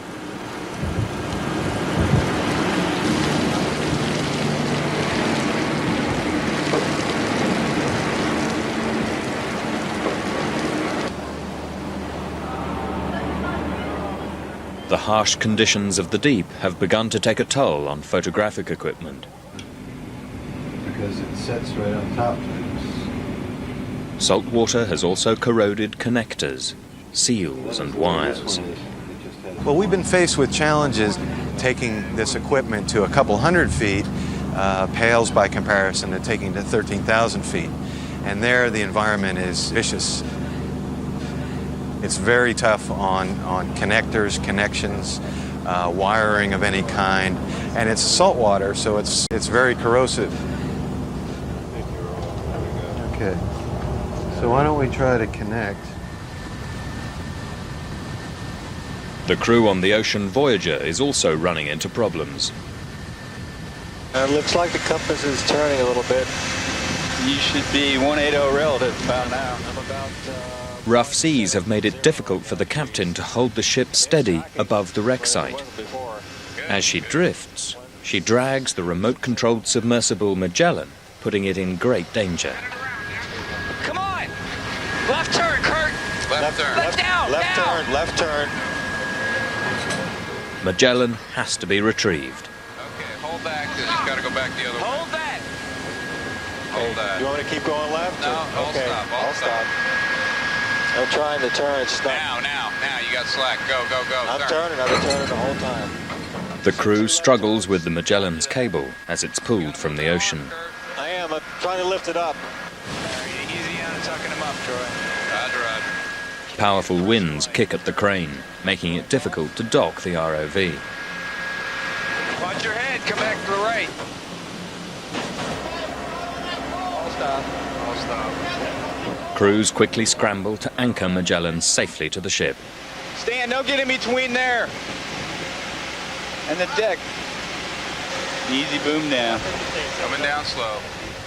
Now all they can do is wait and hope the weather improves. How am I looking on the handrails there? A hurricane called Bonnie is now moving quickly up the American coast, threatening the entire expedition. If it's moving at 15 miles an hour, we're moving at 4 right now. That means it's moving almost 4 times faster than we are. The remnants of this could be debilitating on the ship itself. Leaving would mean giving up the expedition, because coming back would be too costly. I think if we break off site right now, we are effectively giving up the second leg. That's my opinion. I don't think that we're going to. Much like that. Yeah, I don't think we're going to get back here and get any really effective plan done. The team monitor the storm's progress closely.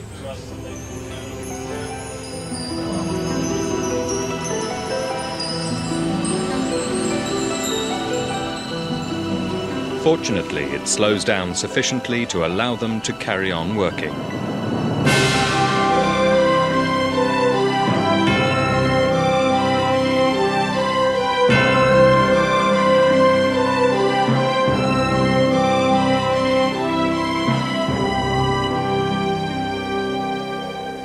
There's a sense of urgency about exploring the Titanic because she's slowly disintegrating.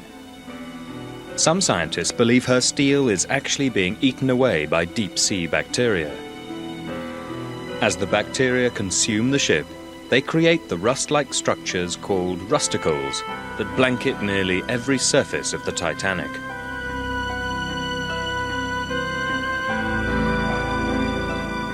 Rusticles are also destroying the ship's interiors. Once glamorous, they're being transformed into grotesque parodies of their former selves.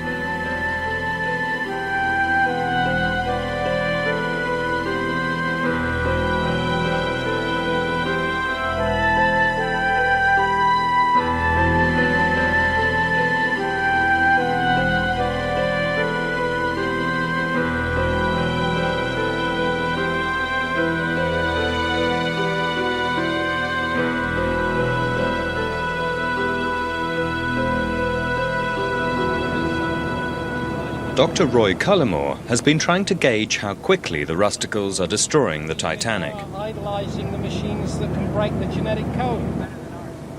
To do this, Cullimore needs to understand the bacteria's diet.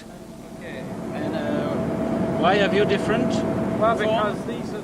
He wants to know what types of steel the bacteria prefer to eat. We've got a really tough steel.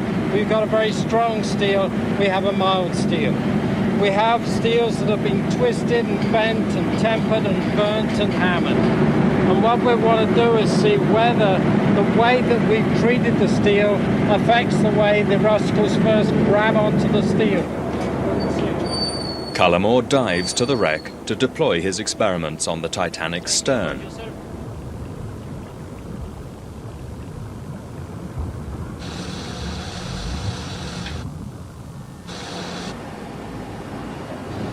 I believe we're looking at the collapsed bridge wing.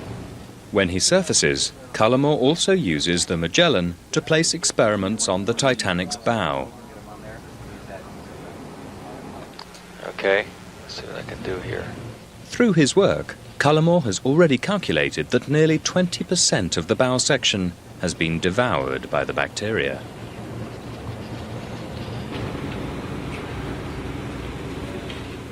Now he's refined those estimates, and the rate of decay is alarming.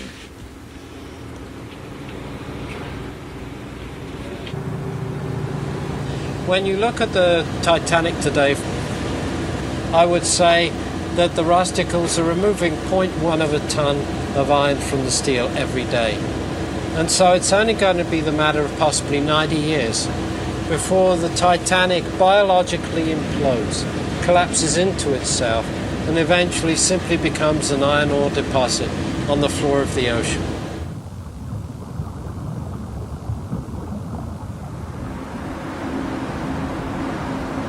Because the Titanic is disappearing, investigators are working to create a permanent photographic record of the ship. The team in the manned submersible Nautilus, led by Paul Mathias, starts by capturing detailed images of the Titanic's stern. Nautilus has the ability to move very, very precisely over the seabed. And while we're moving back and forth, we will be firing the cameras at the bottom.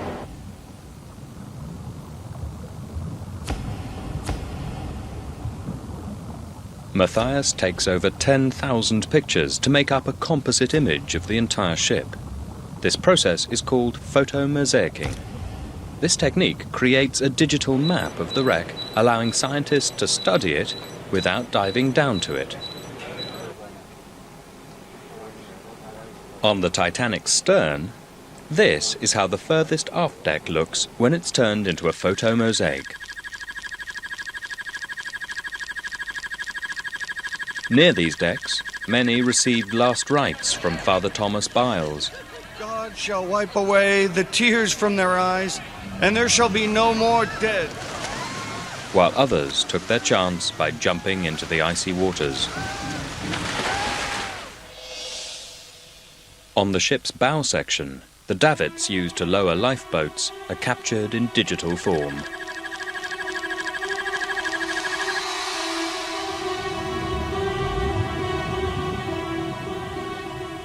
The mosaic also encodes what's left of the grand staircase.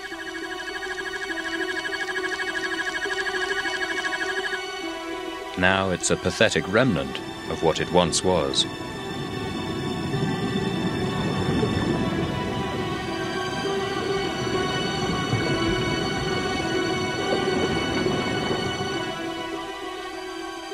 This is an image of the skylight that looks into the Titanic's wireless room.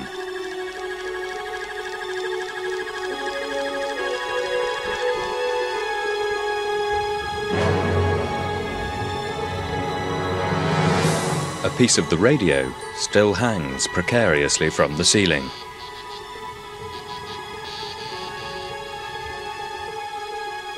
The night of the disaster, Harold Bride and Jack Phillips frantically sent out calls for help from this room until the water poured in.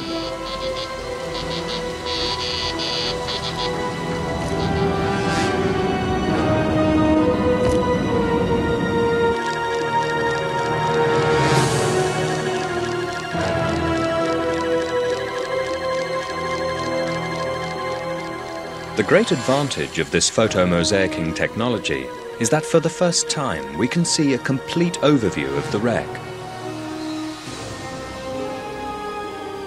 Titanic's bow can be studied as if the blackness of the North Atlantic had been removed.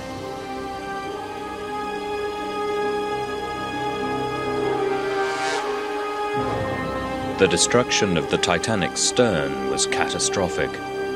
It's almost unrecognizable.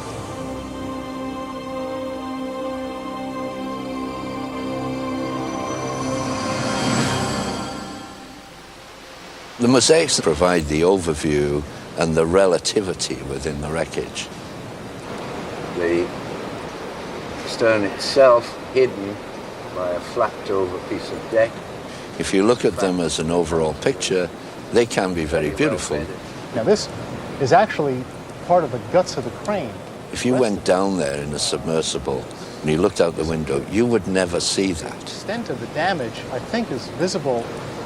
It's totally artificial, but if you took the water away, that's what you would see.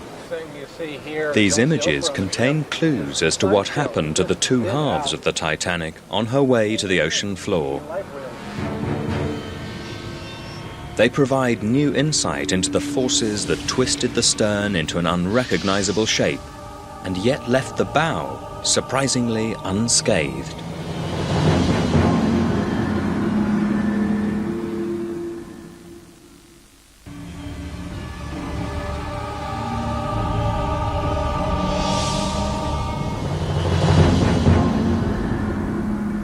The next question the investigators want to answer is how fast did the bow fall as it plunged 2.5 miles into the abyss? There is, of course, a lot of argument within professional circles about how fast a ship or parts of a ship are going to go down. Some would say that it would go down slowly, others say it will go down fast, it will drop like a rock. These are things that we don't know yet. Starting at the top, we have the famous rails, of course, around the foredeck. To Williams and the team, the photomosaic provides some very clear indication of the bow's speed. The hatch here. The structure is remarkably intact, which suggests its trip to the bottom may have been very slow. Give us some guidance as to the speed of descent. If we look at the mosaic, what we see is a fairly clean structure. It's lost its funnels, the mast has been driven down, but there are some small pieces on the deck which, if it had been travelling very fast, we would have expected to have been blown away by the force of the water. Which had to slow down as quickly as the structure. If the bow had sunk quickly, the team believed that her railings would have been torn off.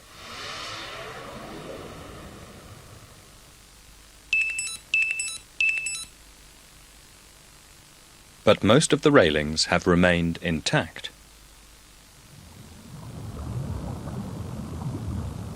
The bow cranes are also still in place, another sign of a slow descent.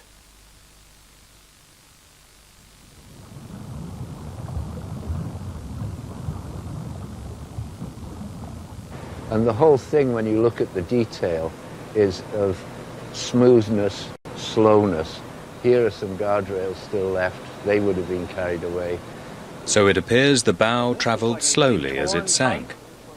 But what shape was the path it had traced from surface to ocean floor? We need to understand how it actually travelled to the seabed. Did it rotate? Did it tumble? Did it just glide, or did it even stall and go into a falling leaf type pattern?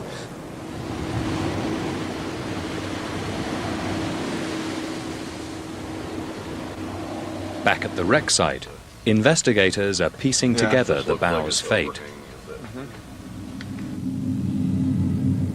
On the port side, they examine a series of unexplained 90-degree bends in the hull plating. It appears that when the bow suddenly hit the seafloor, the impact created these bends. Let's move off to the right along the mud line if you could.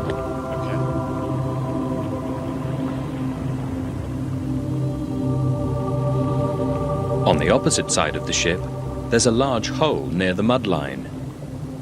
It too appears to have been formed by a sudden stop.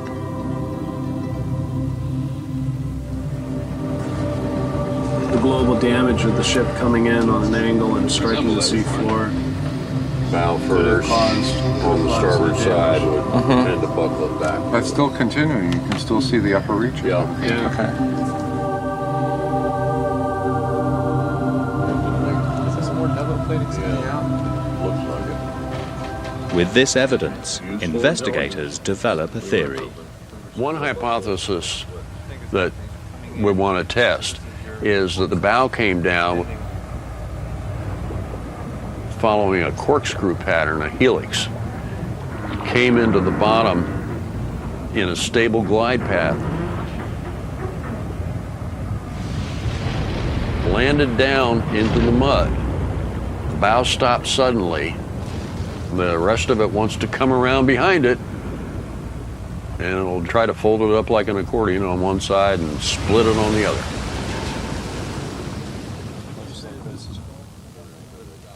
To test this new idea, the scientists conduct an unusual experiment. At the Naval Surface Warfare Center in Bethesda, a team of scientists plan to sink a model of the Titanic's bow.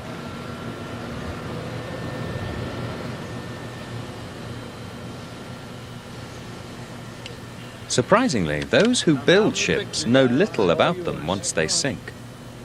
The way the vessel falls through the water column is a complete unknown. The navies of the world have carried out experiments, but on military-type ships, very specialist. What we haven't got is for general commercial shipping a knowledge of what happens in the water column.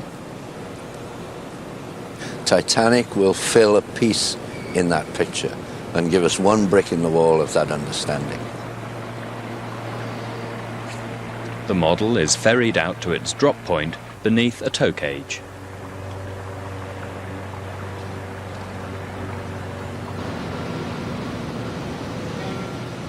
The cage is suspended from a massive indoor bridge.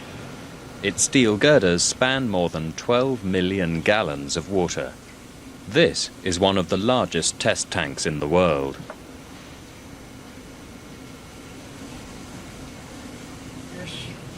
The bow model is just under 5 feet in length. It is an exact scale model of the bow of the original ship. The real interest here is what happened when the bow separated from the stern on Titanic. So the model testing of the bow should show us, hopefully, any particular attitudes that the bow may adopt. There are many, many issues that need to be looked at.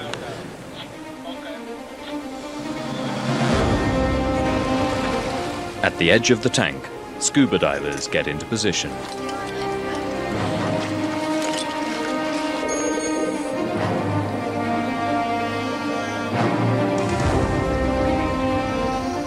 The bow's descent is tracked through sonar. The model sends out an acoustic signal, which is picked up by underwater microphones. The microphones relay the acoustic signal to a computer for analysis. This is the moment of truth. Will the bow model corkscrew as the scientists had calculated? 8, 7, 6, 5, 4, 3, 2, 1.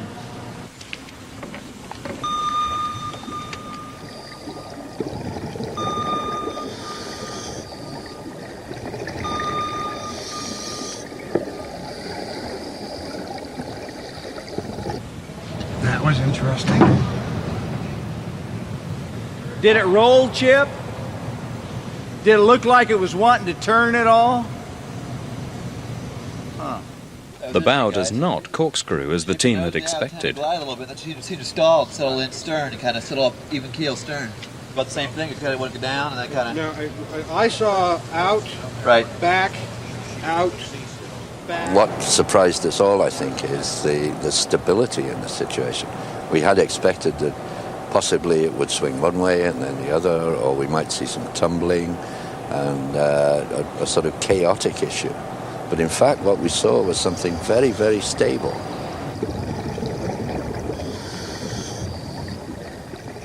Over the next 6 hours, investigators dropped the model over and over again to confirm the result. These lines illustrate that the bow's flight path is stable. Divers in position. 3, 2, 1. In each test, the bow does not corkscrew. There it goes again. Same thing. Right. Consistent.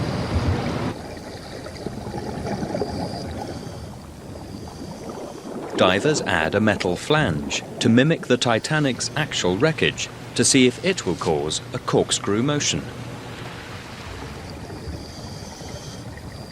But the bow's flight path remained stable.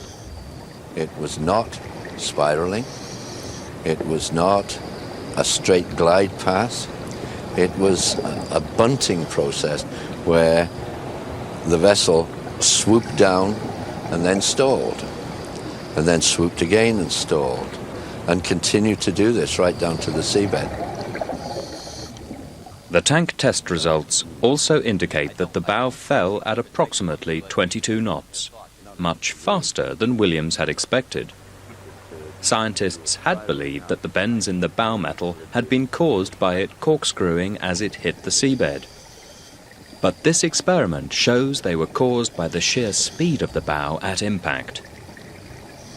What we've got is an action which is coming in. When the bow hit the seafloor, it probably struck nose first, ploughing up mud signified by the colour red on this seafloor map. Squeezes this seabed, slumps backwards perhaps. The map also shows a mound of mud on the ship's port side, which indicates a slight rotation upon impact. Pumped up this side and taking that lurch. The evidence from the mud and the results from the tank test make the final moments of the Titanic's bow painfully clear. After the fatal blow from the iceberg, the bow began a long, slow journey to destruction. Its watertight compartments were overwhelmed, and thousands of tons of seawater pulled it beneath the surface.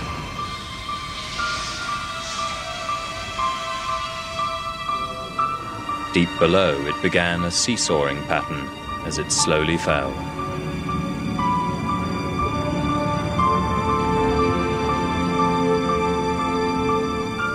Six minutes later, it smashed into the seafloor, ploughing up the mud.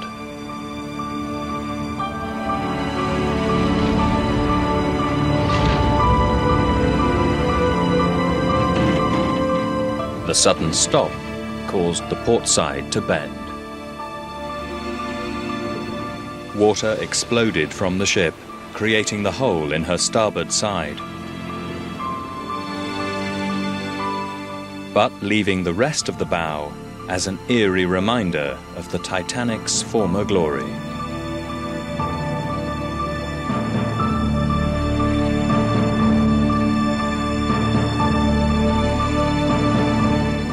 Knowing the fate of the bow, the investigators now want to turn their attention to the stern. But before that, they have to deal with the weather.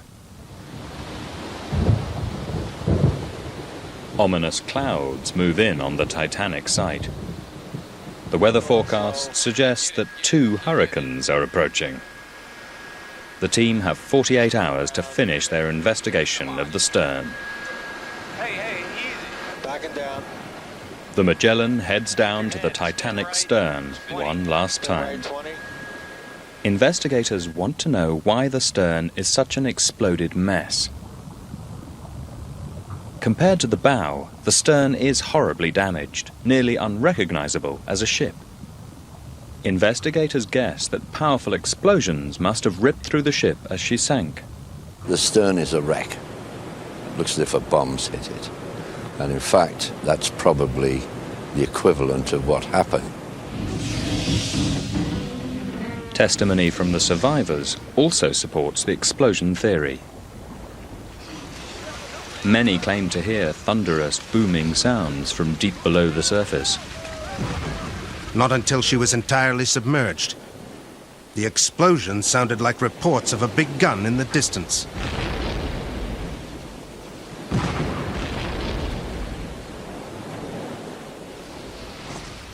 From a lifeboat, a first-class passenger also heard similar sounds emanating from the deep.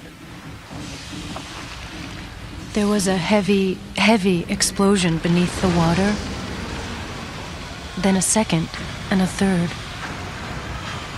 These explosions actually thrust our lifeboat farther away, as by an invisible hand.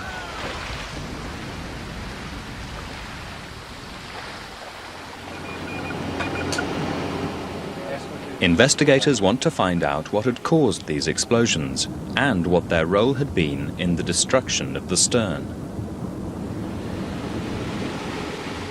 The Magellan's cameras scour the stern wreckage, looking for answers. Okay, I think it's going to start getting cloudy here soon. You want me to come up on that hanging piece real slow? Roger that. See, I got the current coming right, from my rear. Am I clear on the left? The investigators examine the Titanic's rearmost or poop deck. The deck is peeled back, almost like the lid of a sardine can. A huge force had turned the deck inside out.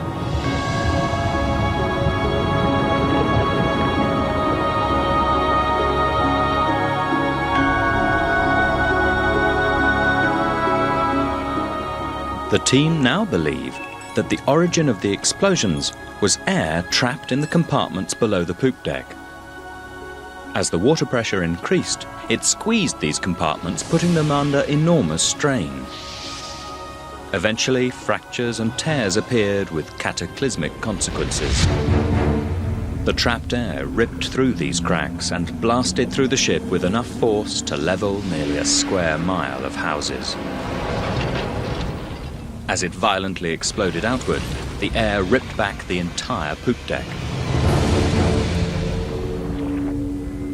That was in one shipment. Some historians believe one area that exploded like this was the Titanic's airtight refrigeration holds. Well, that's where the refrigerated cargo was in the stern. The holds held enough food for more than 2,000 passengers on a 7-day voyage. When you have 2,300 people and they're going to be on board for better than a week, the quantities are really enormous.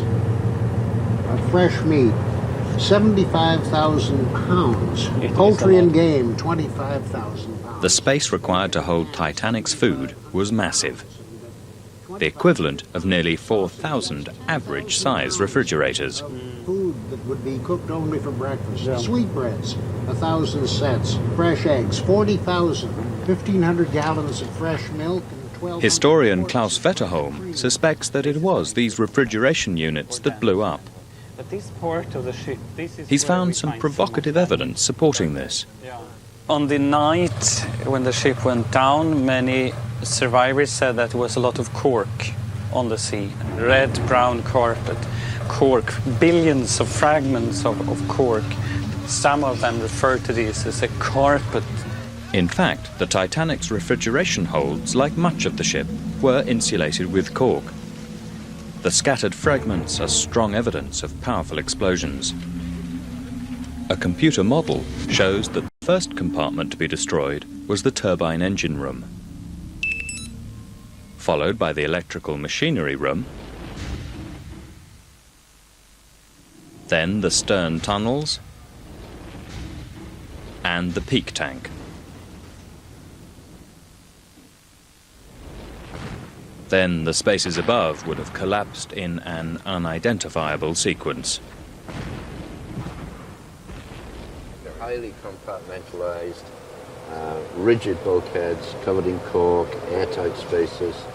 And these Back at Bethesda, the team tracked the route the air took as it wreaked havoc on the stern. down to 50 or 80 feet. There were various routes for this expelling air to come up through. It's following a maze. The air follows a maze through the structure, and at each turn, at each bend, it disrupts it, it destroys it. One of the most direct and destructive paths the air took was up the third-class staircase directly below the poop deck.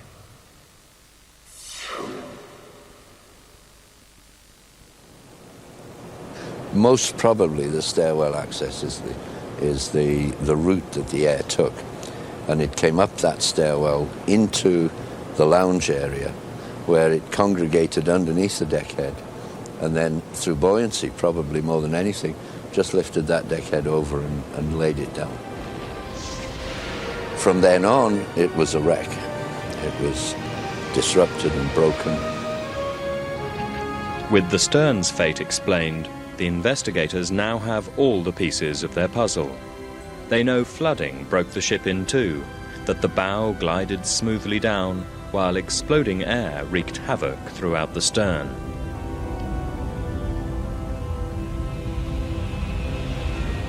The Titanic's builders had claimed she was unsinkable. In fact, she took less than 10 minutes to reach the floor of the Atlantic. She was supposed to have been a triumph of the engineering skills of her day. Now she sits rotting on the seabed, a tragic epitaph of her age, a monument to man's arrogance, and a reminder of just how fragile our greatest achievements are.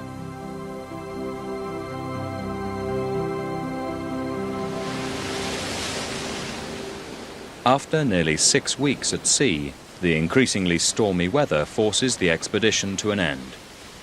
But it has succeeded in uncovering the precise details of the story of the Titanic's demise. We have learnt the true and awful scale of her destruction.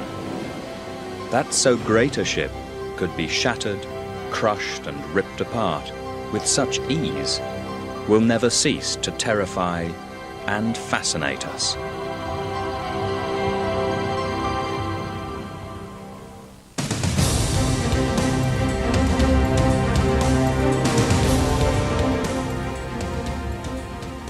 And you can learn more about what actually happened when the Titanic sank on the Channel 4 website at this address, www.channel4.com.